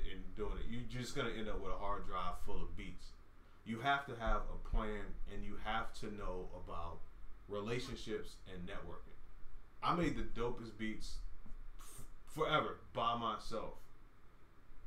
But once I made the beat, I didn't have a plan for what happened after that. I also didn't have outlets that I trusted, that I had a relationship with, to distribute those beats to. And it wasn't until I developed those things and moved out of the location that I was in and started taking some risks that I actually saw some success. I don't know if people are familiar with my story, but everything that I did prior to my story, which was just make beats, not have a plan, not have a relationship, is when I lived in Baltimore. When I moved here to Atlanta, I developed a relationship with Polo the Don, who was super popping at the time. And just from valuing that relationship and not just submitting beats and keeping it going, I was able to build other relationships, and that is where I saw success. So it's not about the beats you have. It's not about how many beats you make or how good you are. It's about having a proper plan and working your plan. Facts. Damn, I came in on a bar. How long you guys were doing music before your first success? How long was I doing music? It was weird. See, for me, I feel like I came in and I've always had random little success out of nowhere, right? Mm-hmm. So I started making beats, me and my brother, Just Be Man No DJ. Shout out. And we started getting stuff on like Dipset. But it was like weird, like Dipset Eurogang, but like Joel Santana would be on it. Right. So it's like in high school, that's a big deal. You know what I mean? Yeah. The Chicken Noodle Soup Girl came out. We did records with them when that was like a big thing. So it was like in high school, I just started. I probably been making beats a year, and I was getting looks. You know what I'm saying? Right. But it was nothing that I wasn't making money like that, except for selling beats on SoundClick. So it was like, oh, cool. This is cool. I'm a couple records. I'm selling beats on SoundClick. It wasn't until like, shit, moving to Atlanta and interning and all that shit that I started like, oh, this is a real thing. I could be around these people, and I was around like B Cox and all these other people. See, yeah, we had similar stories. And that's when everything really started kind of like, oh, this is a real job. This really can happen. Right. Yeah. And you kind of get to see the inner workings of it. Yeah, and understanding. So I've had like even with the Bieber joint, that was like I didn't even know the joint was out. So you know what I'm saying? Mm-hmm. It was kind of like oh shit, like, all right, that happened. You're like, oh, that was real. Yeah. So I always get these random moments where it's like, oh, that happened. Cool. All right, I'll take it. Dope. Thanks for being so real about it, inspiring. Hey, appreciate it, man. That's real shit, man. You know what I mean? You know, we're not here. We not here to just talk shit. Facts. Can we get a shout out to the late Anthony Bourdain? Yeah, that's crazy. Yeah. Shout out to Anthony Bourdain, man, for sure. Will there be any way for those who can't attend the stream to purchase the video of the event later? We'll let you know. Yeah, I didn't even think about that, to be honest. Had Laura Biscuit on the way. Young Tom. Dr. Love is like the homie that's always got the crazy screen name. Like on PS4, somebody, I was playing Fortnite, and it's like, who the fuck is Meat Wallet? And then it was him. Not Meat Wallet. Meat Wallet, yeah. Tom a wild boy. Young Tom. Nap before 12-hour shift, watch the second part of UnQuantized, proceeds to log and watch. Hey, man. Nice. Hey, don't get caught. Sir Jazz, what up? Question, out of the 3 Kanye albums, Pusha, Kanye, and Kid Cudi, which do you feel was the strongest? My ranking is Pusha, Cudi, Kanye. Mine's is Cudi. But it's personal. Cudi, Kanye, Pusha. Gotcha. I just know I'm not a big, like... Bars? The bars I like, but after a while I'm like, all right, I'm tired. I'm tired of it. Yeah. Okay, so how do I protect my music besides copyrighting my work? Registering with my own publishing company or a contract. I'm not trying to get jacked by rappers in person or the internet. We answer this a lot. I'm gonna let you I'm gonna let you do the technical answer, but I will say I will preface that with: is your worry warranted? It's 2018. People put stuff on the internet and all that stuff. Like, to me, beat stealing is I call them 90s worries or early 2000s worries. Like, nobody's really worried about that now. But I digress. Please. I mean, okay, one, if it's your music, as soon as you create it, proof of creation, that's copyright, right? So if you have a session and a timestamp and people doing this fake or whatever, they can figure out if it's faked or not. Right. I'm sure. Right. But yeah, proof of creation is copyright. You could copyright your music. Registering a publishing company is different. That's not the same thing as protecting. You know what I'm saying? That's just a way that you get paid. Right. Regardless, rappers are gonna try to jack you, bro. If they want the joint, all they're gonna do is rip it off the joint. There you go. All you can do is protect yourself. If it blows up, then okay, cool, I'm gonna get this from it. Mm-hmm. But I mean, at the end of the day, bro, you want your music to be spread and put out there. So, you know, part of the thing of putting beats online, if you're selling beats online, is some people are gonna take it. They're gonna rip it. You know what I'm saying? Yeah. But yeah, man, put it out there, man. Don't worry about that. Be great. Put it out there. Do your thug thizzle. Facts. Is that t-shirt on the website? Yes, this t-shirt is on soundoracle.net. It's available in black and white, and also red and white, and white with black letters. Hey. Be different, be dope. Shout out to everybody just copped a new kit. Yes, TTLO. Yes, indeed. Lithuania in here. Hey, shout out to the Ball brothers. You know what I mean? Do they still play out there? I don't think so. I don't think so. Damn. Shout out to Lithuania though. Mm-hmm. You know what I mean? Shout out to and I feel like half the people wouldn't know what Lithuania was without the Ball brothers. So at least that's a good thing. That is true. You know what I mean? Shed some light. I'm sure Lithuania is fire. They got some dope food probably. They just need to change their name. It's kind of hard to say. Yeah, Lithuania just doesn't sound like it's nice thing. Sounds like a battery. It does. It sounds like a fire ass battery. Like you get a hell of life out of it. Lithuanian battery, baby. Bro, these the cheap batteries. No, I need the Lithuanians, bro. 25-year warranty. I need the Lithuanians. How do I network? What does the word mean in context of music? I feel like it gets thrown around a lot, and I know I'm missing out on opportunities because I'm in the dark. That's true. Once again, and you can correct me if I'm wrong. That's kind of one of them things that's too long to really answer in depth here. Like, how do I network? That's a long thing. We'll be talking about it at the Producer Power Summit on the 23rd, but I will say this. There are different ways to network, and they have two different approaches. There's, of course, the networking in person, showing up and doing that. That has its own approach, and then there's the virtual networking, which has a totally different approach. And just because those two things have such different approaches, it will take about an hour at minimum to give you a quick answer on it. I mean, in networking, I'm trying to think of how to make it simple. Networking is basically being friends with somebody in a way. It's almost like an industry friend. You know what I'm saying? But y'all have common goals, and you're benefiting each other. Yeah. You know what I'm saying? Like, oh, I could offer you this. You offer me this. You know what I'm saying? That's really what it is. Now, most people just go into it just saying, I want this, and that's where you mess up. That's true. You gotta put stuff out there and not be wanting anything back, and just be like, all right, cool. If something comes back to me, cool, I'll take it. Right. And one of the main things I want to point out, having a contact or a phone number or email address to somebody is not having a relationship with them. Therefore, that is not networking. If that's all you have, because a lot of people are like, yeah, I'm like, what's your network? Like, I got such and such number and such and such number. I'm like, if you call that person right now, would they even know who you are? Thanks. If the answer is no, then you really just got a phone number. Networking isn't something you just do like one time and I met the person. Like, networking is like, yo, I literally go through my IG and I like certain people's pictures because I want to stay in contact with them. I know exactly who I want to stay in contact with. I'm going through. I'm purposely making conversation with them. There you go. Networking takes maintenance. That is Relationships in general take maintenance. Are you a believer there is no, and this is funny, are you a believer there is no such thing as a whack beat? No. I definitely don't believe that. Nah, there's some trash ass beats out here.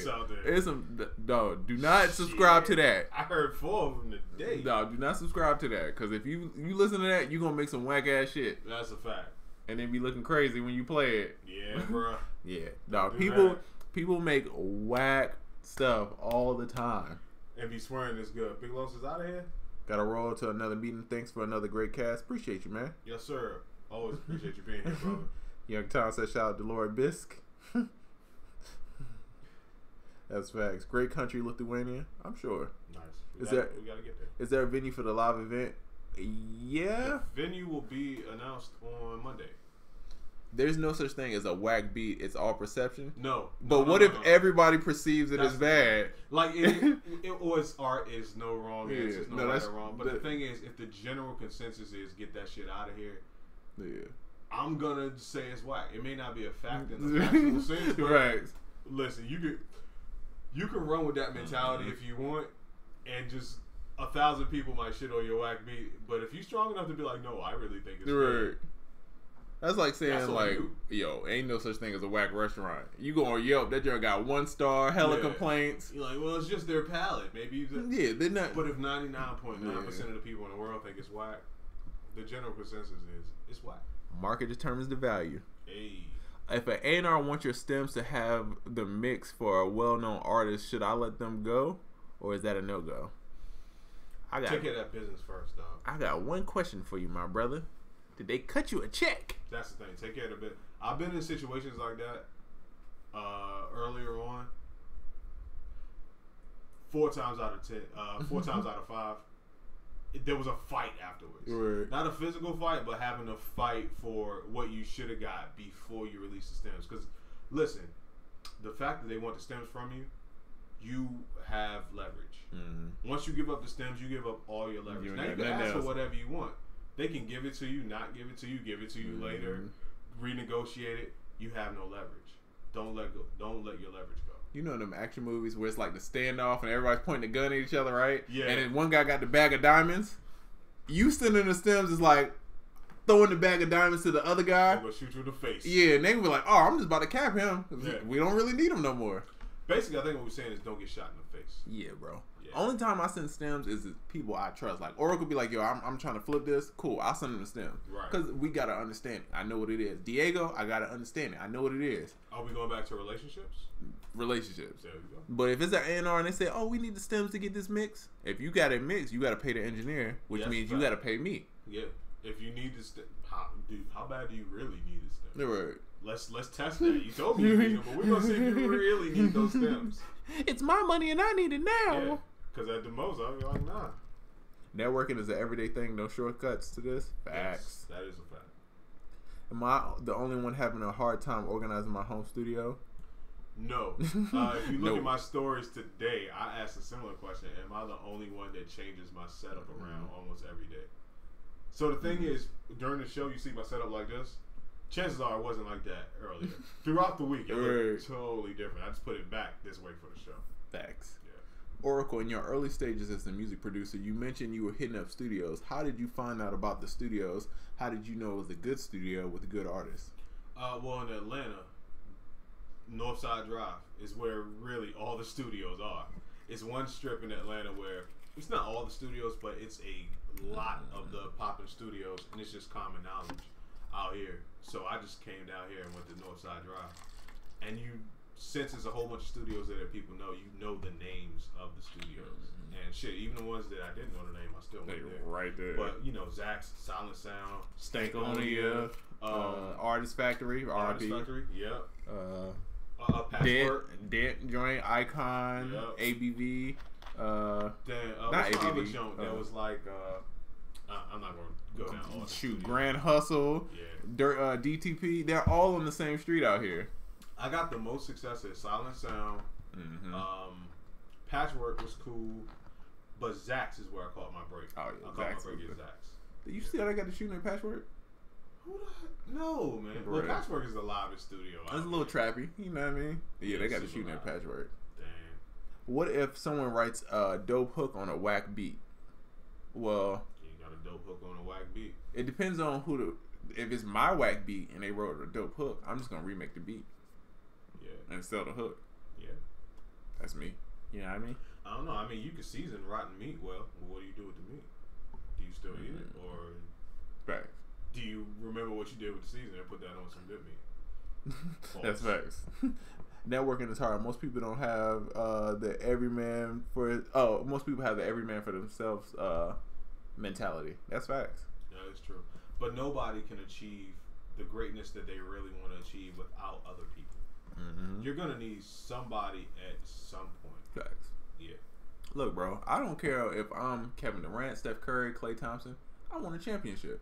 Yeah. So wherever I got to be in that moment to get the championship, that's who I'm going to be. Yeah. You know what I'm saying? Exactly. So if I got to step aside and let somebody else take the shine, cool, that's what we doing, bro. There you go. The end goal is this championship. That is a fact. Shout out to you. Hey. Speaking of setups, do you consider changing DAWs or learn more of them? Is it worth it? I'm out of that. No. I've messed with just about every DAW out there. If something new comes along, it will have to be amazing for me to be like, all right, let me check it out. But I still think even in that moment, I will just be checking it out. Yeah, I don't think I'm switching. I got on FL. I tried it out. I was like, oh, this is fun. And went right back to Ableton when it came to doing something serious. Yeah. Hey. I'm kind of done. It's just too much a learning curve for me. Yeah, it's like we talked about photography, the Canon and the Nikon. You know, if you're a Canon person, it's rare that you will like, all right, I'm gonna get a Nikon. Right. Like certain things, you like that's your shit. Preference. That's what you work off of. How often do you guys revisit beats that you made before and updating them? Often for me, very often. Is it necessary to add drums on samples? I don't know. Depends on what you're going for. You can be going for an acoustic-y Right. feel. It just depends on what end result you want. But no, it's not necessary. That's right. Yeah, you might be making I was about to say a Georgia Smith type joint, but I don't know. You were mentioning build your DJ brand before. Should I build a set of only one or two genres or a little bit of everything? I guess it just depends on what kind of DJ you want to be. I mean, 'cause it's different types of DJs. It's open format, right? Which I guess I'm consider open format. Like I'll play EDM, corporate events. Yeah, corporate events, EDM events, whatever it is. I could play it. You know what I'm saying? It's, you know, the top 40. It's the, you know, the wedding DJs, which is a whole different kind of. So whatever you're really trying to go for, you know, I would pick that, and then certain songs go with those kind of things. But you know, like with wedding DJs, it's good. I mean, certain stuff comes with that. Like it's good money, but it's harder to get into. And then it's somebody's wedding, so it's like a big day. You got to deal with that pressure. I didn't like that. I didn't like that wedding day pressure, bridezilla. Like, yeah. It's something about it.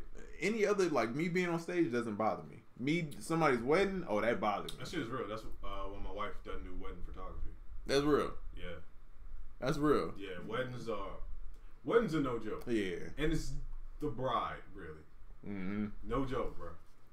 Yeah, so depending on what you want to do, you know what I mean? I would say that if you're doing club DJ, of course, it's going to be certain records you play, certain setups you do.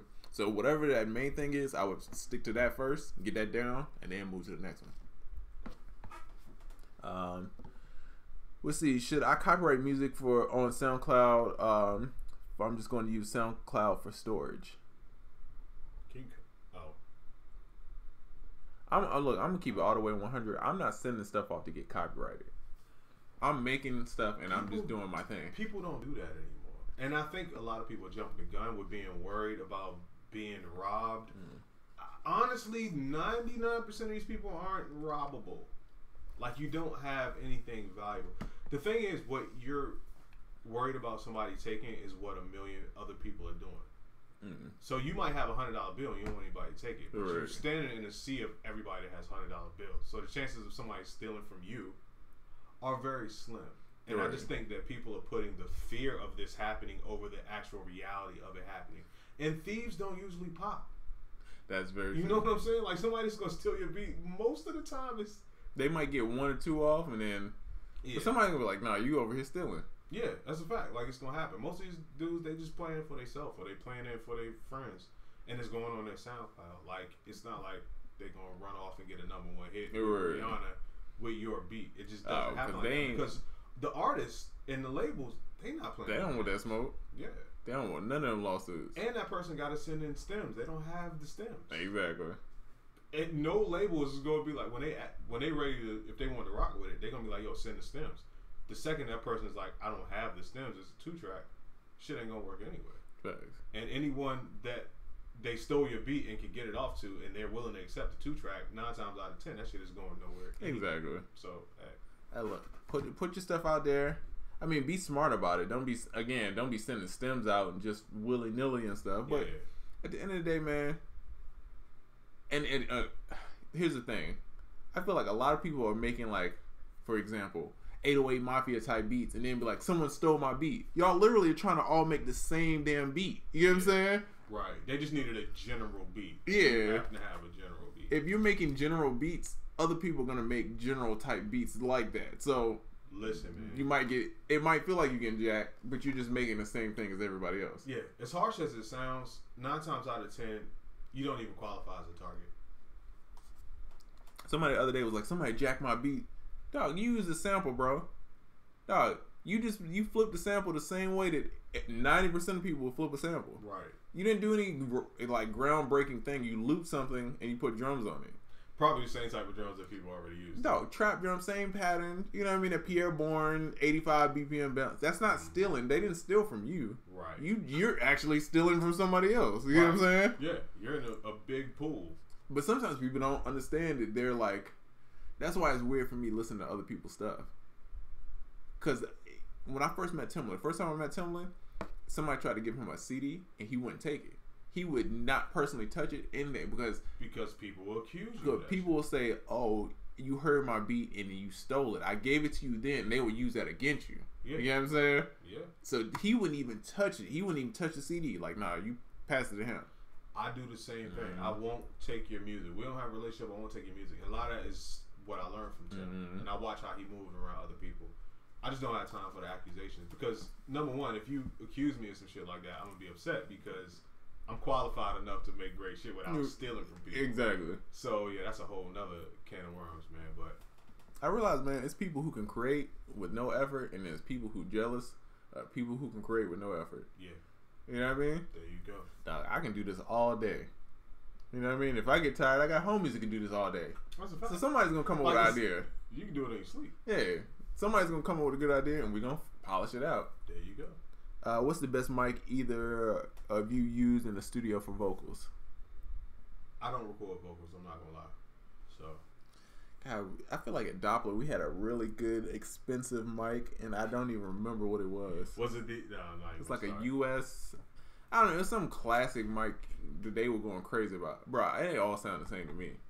Yeah. I got a $200 Audio Technica mic that I use at the crib, and I cut most of them demos with this little cheap $200 mic and a duet too. That's the thing. I'm like, I usually got a dope engineer. Bruh. Long as you record it somewhat decently. You ain't recording through a tin can and a string, so yeah, it's gonna be cool. You ain't got a lot of noise in your stuff. To me, but I'm not like a vocal guy. Me either. Yeah. Like for instance, if I ask Realistic this question, he's gonna he gonna run it down, but he's an engineer. Whereas I'm like, yeah, I don't really care. The vocals don't sound crazy. So have you guys tried the Townsend Labs? Was this I-22 Spear yet? No. Have not heard it. I don't even know what that is. Me either. I'm not gonna lie. We getting schooled over here. Trizza might hate reason, but he speaks facts. People live in their fake realities that they are some innovative producers, but in reality, most producers do the same shit. That is true. That's true. And no diss against Type Beat. I understand it. It's SEO. But if someone was to say, "Oh, you stole my beat," but then you're making Type Beats, you're literally copying someone else's style. That's what you're. So it's just like one of those things. Like you know what you're signing up for. Yeah. You know what I mean? You're not a target. Yeah. Chances are if you do get robbed or something like that for your beat, you were standing in a crowd and you just happen to be the guy that got hit. Because the thing is, everybody's making the same shit. So I look at it like a horse race. Them horses got blinders on. They don't know what's happening to the left or right. They going straight. You know what I'm saying? That's all they can worry about. I can't worry about somebody else stealing my beat. I've had people, dog. It's a video. It might be on YouTube of this dude, and I know the dude. He actually ended up being somewhat successful of a producer, but it's a video of him with G Unit playing beats, right? Right. And he basically 3 of the beats he played were copies of my beat, but this is one back in the day when it wasn't the internet wasn't really a thing like that. Right. And it was just like I don't even think he knew it was online. So basically, people hitting me like, "Yo, you know he just flipped your beats." And I knew the dude. That was the only point where I was like, someone blatantly. And this was 10 years ago almost. Damn, that happened to me 10 years ago. Yeah. When I came to Georgia, there was a guy who came to Georgia and played a whole bunch of people my beat. He didn't even copy. He played them my beats. It said he did. But I came down here. I met those people, and we got it straight. Facts. Now the guy that did that can't come to Georgia anymore. That's a fact. In 10 years, you over here, Tekashi? It's been he cannot come to Atlanta at all. Oracle 6ix9ine out here. We got to get the face tat and rainbow hair. Man, listen. Dang, Trizza, you just said a mouthful. I'm just trying to preach the bars out here. Bars. Let's make originality the new trend. That is facts, bro. Actually, let's bring back originality as the trend because that was it. Remember, biting was a thing. It don't exist anymore if everybody makes the same thing. If you sounded like somebody else, it was like a whole oh, you terrible. Like, you know what I mean? Now it's like it's kind of like the thing. Like everybody's gonna make this exact same beat. Yeah, it's like how dance hall used to be back in the day. Oh yeah, we got 8 songs, same rhythm, the rhythm, 4 rhythms of the year. Do you believe there's still enough room to make a whole new style of music? There's the difference between trap and 90s, 2000 and hip hop. The difference between 90s, 2000, and old school hip hop, etc. I definitely think there is. As long as you have an imagination. The thing is, we all have imaginations, but we're kind of lazy when it comes to using it a lot of times. You'll make or copy or tend to sway with what's successful versus trying something totally different. A good example is I don't know if you know who Dean Koontz is. He's a writer, a book writer. He writes fictional novels. None of his books are the same. Like they're all like completely different. And this is I use him as an example because this is a guy who maxes out his imagination. And I think when a lot of us sit down, we automatically like I'm gonna make such and such type of beat, and nobody just like I'm gonna make something nobody's ever heard before. Right. But it's definitely there, man. Like, you got enough brain power to exactly. You can change the game. Anybody can change the game and bring something totally different. Right. Look at Tim. When Tim came in, it totally changed music. Mm-hmm. That was a guy maxing out his imagination and making something that people never heard before. Any one of you guys could really do that. Maybe not on that level, or maybe you can. But the thing is, you have to be willing to go there. There's a certain amount of risk that comes with it. Yeah, but if you ever hear a record, you be like, "That's brave." You know what I'm saying? Yeah. Sometimes I hear a record, and it be like Kanye is famous for it. That I will say, I respect Kanye because Kanye's stuff be so empty and spaced out.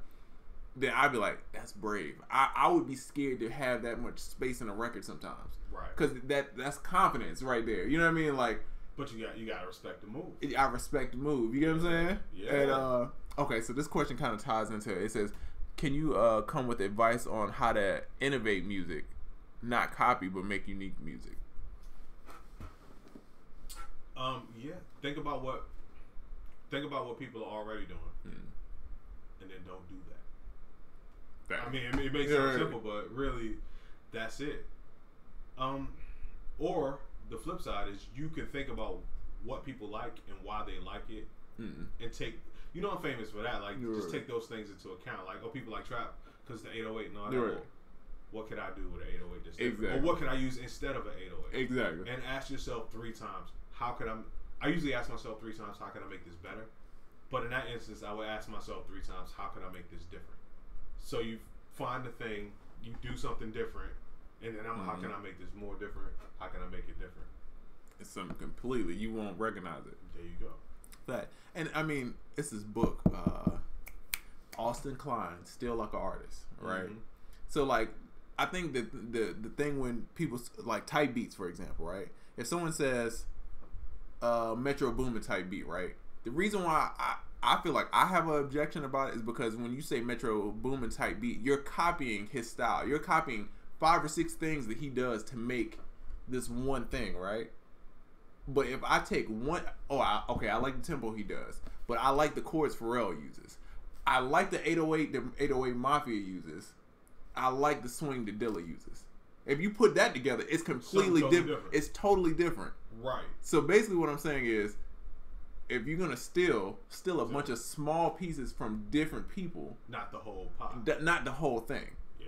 You know what I'm saying? That's stealing like an artist. It's stealing like an artist. It's a smart way of stealing. You steal little pieces and be like, oh, I like this, but I don't like this. Right. Okay. Well, that takes analysis. A lot of people don't analyze music. They just copy. Yeah, right. The thing is, if you don't just know that people like something and remake it, ask why people like something. Exactly. What parts of it do they like? And then deal with those individual parts and those individual factions of it. And I feel like part of finding your sound is like, I would make a beat and I'd be like, everybody goes crazy about this one beat. Okay, what did I use in this one beat?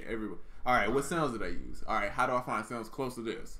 All right, how do I make the same beat without making the same beat? Yeah. You know what I'm saying? Then you start pushing it, and you push, and then it's like something different. That's self-evaluation. Exactly. Listen, data matters. That's collecting data. That would, I always say that which gets measured gets managed. When you collect that data, and you're like, oh, what did people like and how do people like it? Now you can be on to your whole new thing. Instead of just being like, oh, people like it, I got one. You're right, exactly. Like, analyze why you got one and then get another one based on that data. Taken from one source is stealing, taken from multiple sources is inspiration. Facts. Yep. That's a good quote. How finished is the mix on your track when you're shopping them out? Rough. My shit's rough. Nobody's like, yeah, I really like this beat and I really like the hook and I like the song y'all did over it, but the mix sucks, so I don't want it. Because it's going to get mixed anyway. If they want the beat, it's going to get mixed by a professional engineer. That's facts. Who do you think are the 5 most innovative artists, producers out right now? Damn, artists and producers? Did you just ask for a top 5 in artists and producers? Yeah. Currently? That's crazy. Yeah, I Emojin Heap. Yeah, I don't have 3 hours to answer that, Jay. Emojin Heap. I put out a post yesterday. What was your favorite album as a teenager? I didn't answer it.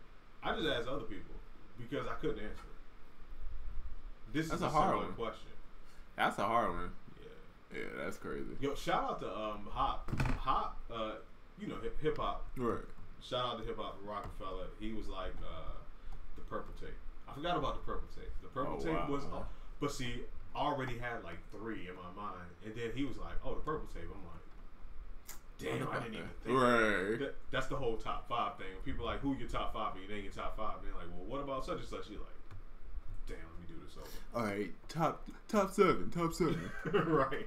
I'll be top 100. The game needs a new Timbo. It's ripe. He came in at a perfect time in hip hop, and against a lot of pushback. Yeah, I don't know about the pushback, but he did come in at a perfect time in hip hop when originality was rewarded and respected. That's now, it seems to be more of an afterthought. Like, Yeah. if you are original and you're dope, people will respect it, but nobody's like insisting that every new person be original. First, imitate, then you emulate, then you innovate. Facts. That's how I learned to make beats. I would make a bunch of fake Lil Jon beats. That was like my style. Scott Storch and Lil Jon. Stop. But then I would start figuring out like, oh, I like this about Lil Jon. I like this about Storch. I like this about Pharrell. Dope. What if I try to mix all of this shit together? That's smart. And then I start getting this Trizza, you know what I mean? And that's what it becomes. Get the Trizza. Then you get the Trizza, you know what I mean? I used to make beats, and then I would turn my beats off, like as I'm listening to them, and turn the radio on. And I'm like, if my shit is right. At first, it was like down here, and then it started being like, damn, this is kind of fitting. And then from that point, I would start. I learned how other people made beats, and I would like recreate their beats, not to like, put out and that, but it's like, okay, I get how you understand. Yeah, and then I would start doing my own thing. Then I would go back to the radio thing, and then once the first time I got to the point where I turned on the radio and my shit was like a little more jamming, it sounded a little more better. I was like, okay, and just kept going from there. Facts. You're not going to get love right away because people only recognize your sound when somebody they respect likes your sound. That is true. That is true. Social proof is everything, or word of mouth is everything. Did you guys go to open mics to get your name out there? What are other ways of getting yourself out there that work for you? I didn't go to open mics to get my name out there. Depending on earlier on, it was the city I lived in. In the city, just people would know. Because I would do beats for people in the city, and they're like, "Who did that beat?" And then people would come check for me. And after that, of course, as you know the story, thanks to Trizza, Instagram. Like when I met Trizza, I was just making beats. 269 followers. I swear, I'm always gonna remember that number. When I met you, I had 269 followers. I made the same type of beats and all that stuff, but I just wasn't really keen on showing people. I'm like, I'm just making it, and this is what I do. And Trizza was like, yo, you need to show somebody this shit. And that's how that happened. Facts. I started not to answer that question yesterday because it was too hard to pick. Yeah. Shout out to Trap German Yoshi, man. Hey. Always showing love. Hey, can you give me tips on making trap melodies? I got one, but I was gonna let you answer first if you got one. Just go ahead. Yo, sing it. If you could sing a melody, it's a catchy melody. So if you ever see me make a beat, I'm over here like, I'm over here singing in my head because I'm trying to imagine the pocket. You get what I'm saying? Yep. So I'm over here like, which sounds crazy, but in my head, I know these notes is what I'm supposed to figure out. Yeah, exactly. That's funny. I have been doing that for a while. Remember when ringtones was the shit? I started this rule, like, if it will make a dope ringtone, and then it's a good melody. That's fire. Yeah. If it's something that you can whistle or remember or you can get stuck, those called, by the way, those are called earworms. It sounds disgusting, but like something that you get in your head, you hear it and you just can't get it out. Those like Boot Up. Like LMA. Boot Up. Exactly. I hate that song, bro, because it's like every time I hear it, I'm like, stop it, no! And it's like a whole week of me singing this song. Earworm. Yeah. Yep, exactly. I saw that question sound Oracle. I can't think of my favorite childhood album. Tough, man. That shit is tough. Does a collaboration with a group of producers take away from the label super producer? Just wondering what your thoughts are. If I'm assuming you're one of the people in this situation, this hypothetical situation, if you want to be a super producer, then yeah, collaboration, it wouldn't. It still wouldn't hurt you because people are gonna be like, who produced that? Oh, this person, this person, this person. But if you have another one, they're like, oh, this person. Oh, that's the same person that I heard produced the song with this person, this person, this person. I just think it's because it's most time when you think of a super producer, that means it's probably 5 other people you don't know who they are around. Credit. Yeah, around making them that super producer. It's never just one person. Yeah, most people in this day and age don't shy away from collaboration with other producers. Yeah, you just look kind of crazy doing that, and it's a super ego thing. Facts. Yeah. Most of my successes come through collabs. Yeah. Me and you collabing. Me and Diego. Me and Ayo and Keys. You know what I mean? Always collabing has been the thing that's like really got me a lot further.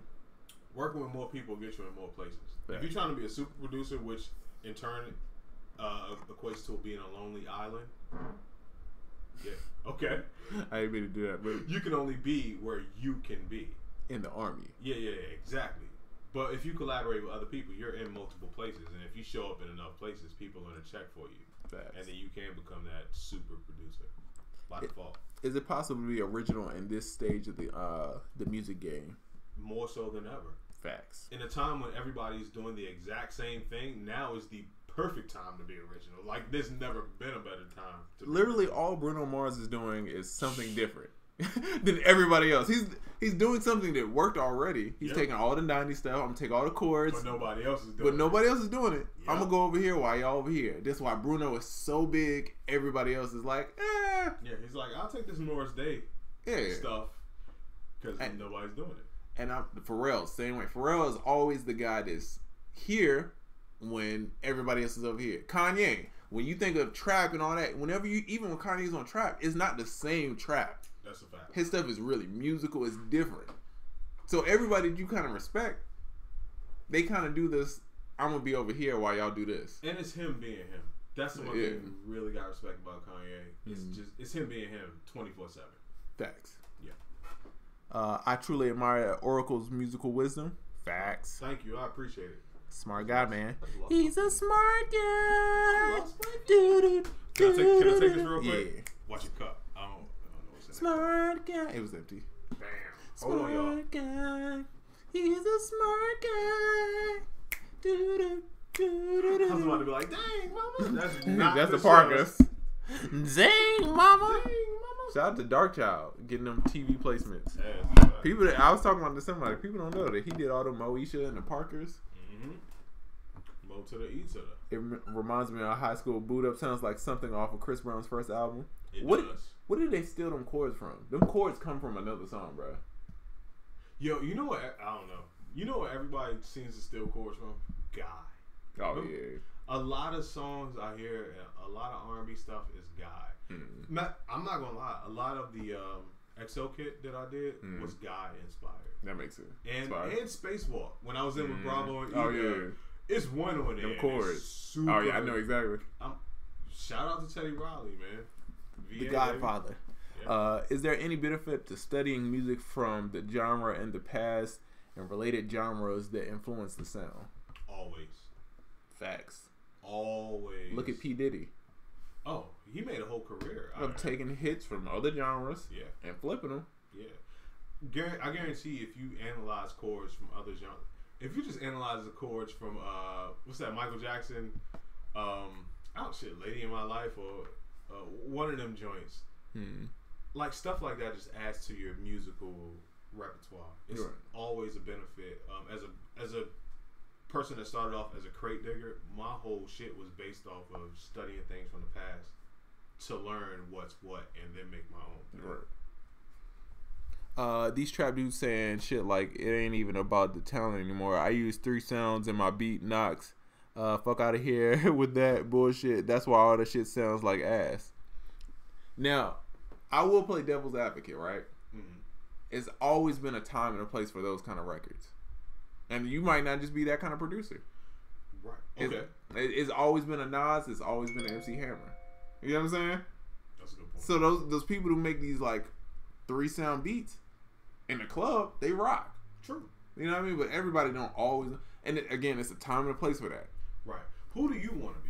Exactly. My thing is, you can win either way, but it's just who do you want to be, and that's the route that you go. Damn, a lot of these things reflect on, but they bring into question what other people are doing. Mm-hmm. That's the quickest way to lose yourself, and that's the quickest way to not change music. When you're worried about what other people are doing, or you're doing what other people are doing, you're just putting yourself in that collective bowl. Like, it gets back to the blinders thing. If you have blinders on and you're not really concerned about that, you can win. Is there a benefit of? Oh, okay, I read that. Do you think copyright laws are going to change? Me personally, I think so. I don't know. It's not copyright going on here today. Yeah. Not unless, I mean, to be honest, I feel like music don't have anybody spearheading all these like laws and stuff. Right. So until we kind of get organized, it's kind of gonna be. I would say no. I don't think they're gonna change, but the fact that you're saying you think they will change, I don't know what that's based off of. Like, I haven't heard or felt anything that makes me feel like that's gonna change. Lack of money in music was the demise of the super producer. I don't think so. Yeah, I hate that term, super producer. Anyway. Yeah, and I know what y'all talking about. Y'all talking about the Tims, the Pharrells, and all that stuff. But technically, you could still be a super producer. You could be independent right now and be a super producer. That's facts. Labels don't matter anymore. Yeah. Labels can assist you, right, but they aren't like the only way now. Exactly. So, and neither is the industry. If you have a dope sound that could be the next sound tomorrow, right, and you can put that out yourself. You have the means right now to give that to the world and it to catch on. The Gladiator says Bruno already had a following. Unheard producers are harder to carve a new path. Now, what I would say to that, right? I first met Bruno Mars. He was writing for Lloyd. He was a writer in Atlanta. Shout out to Lloyd. Right, writing records. Bruno Mars is out in Atlanta writing records for Lloyd, trying to figure it out. So the fact that Bruno Mars was writing records for other people, trying to figure it out, for other artists who were much bigger than him at the time, and now he's the biggest artist, means it's a way, it's a possibility. It is, yeah. So saying he already has a following, that's not necessarily true because he had to build that following. You know what I'm saying? Yeah, people that had a following had to. You got to build.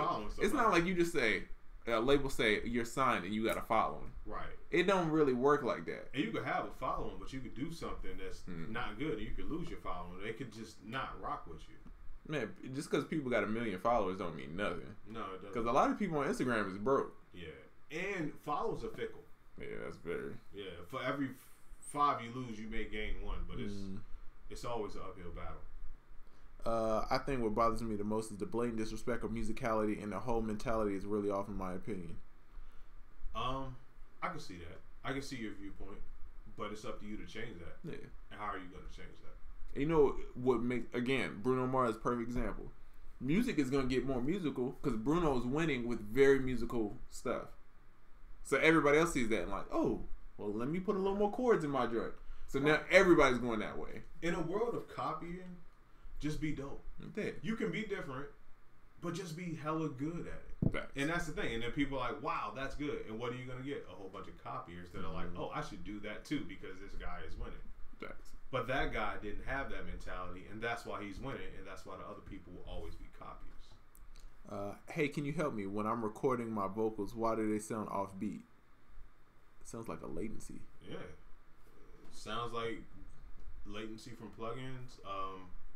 Your buffer size. Yeah, I don't know what DAW you're using. You could actually put some type of compensation on the track.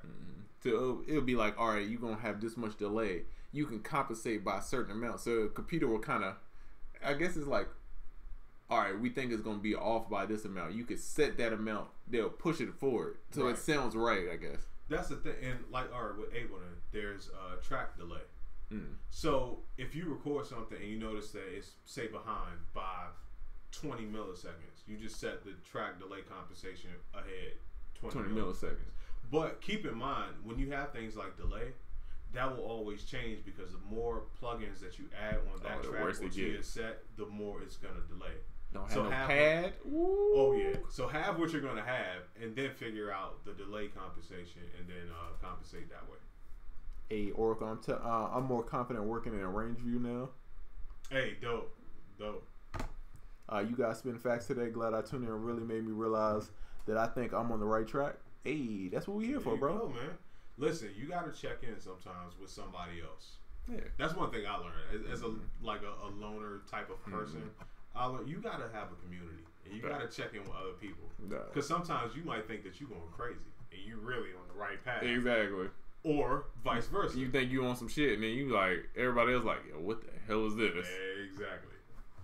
Timbaland did the music for Empire. Is it a Dark Child now doing them? I don't know who's doing it now. Yeah, I don't know. One of those midis on XO sound like Tony Tone. Let me know which loop.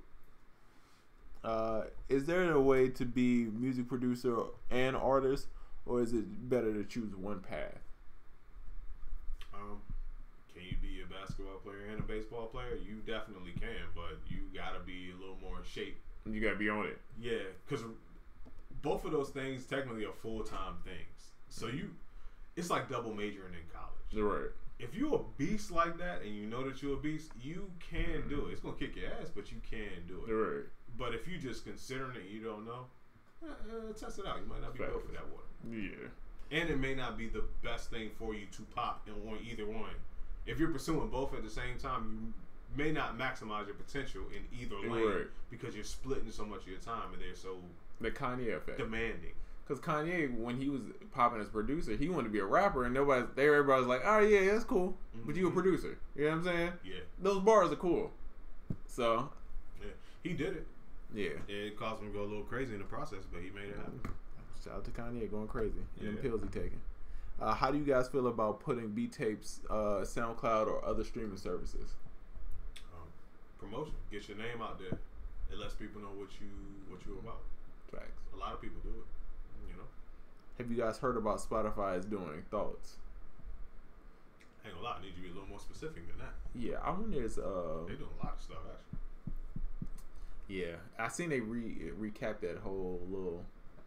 Oh yeah, yeah, that was crazy. The playlist thing. Yeah, that was a slippery slope. Who did that? You notice they never said who really was spearheading that whole thing, but they did the right thing. They was like, yeah, maybe that was kind of stupid. Somebody woke up on the wrong side of the bed one day. Facts. He said my boy Claude Kelly wrote Grenade. Shout out to Claude Kelly. I ain't heard that name in a minute. Wait, Claude Kelly wrote a song I did. He for Christina Aguilera. I Hate Boys was written by Claude Kelly and Esther Dean. Claude Kelly's the shit. What? That was one of my first real major placements. It was written by Claude Kelly. Shout out to Claude Kelly, man. Shout out to Claude Kelly. Talk about Simple Beats. Remember the song Trigger Man? Simple beat, but you play in the club today and people will lose their mind. Facts.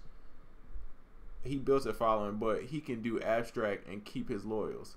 But yeah, he worked for that though, and he's good at it. Yeah. Just because you're being different doesn't mean anything. You still have to be good. Mm-hmm. The thing is, he's really good.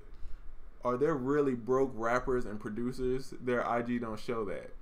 I'm gonna go on a limb and say 90% of these people that you think maybe got money don't got money. Wow, 90? I think you need to raise that up. 95? Listen, IG is a highlight reel for everybody. No one's putting losses and L's on IG. Except for us, maybe. Yeah, we do. Yeah, we definitely do. But it's kind of part of the life. Yeah, it is. But we show the journey. Right. But anybody could lean on an expensive car. But you don't see the part after they took the picture where the person comes out like, hey, get the hell off my car.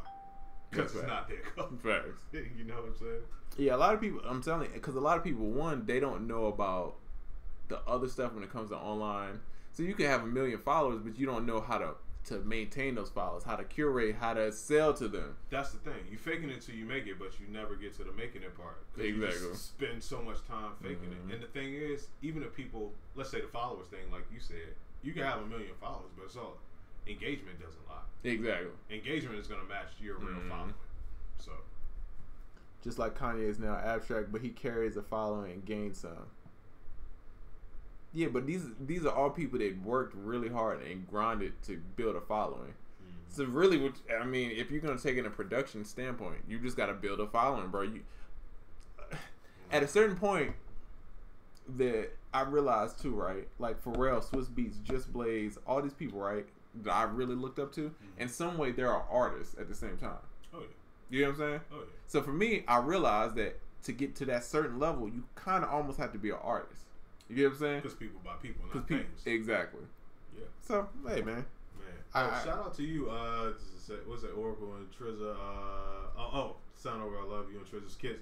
That No Games kit is a beast. Hey. Shout out to you. Shout out to everybody that cop No Games too. It's the official Ayo and Keys kit. Hey.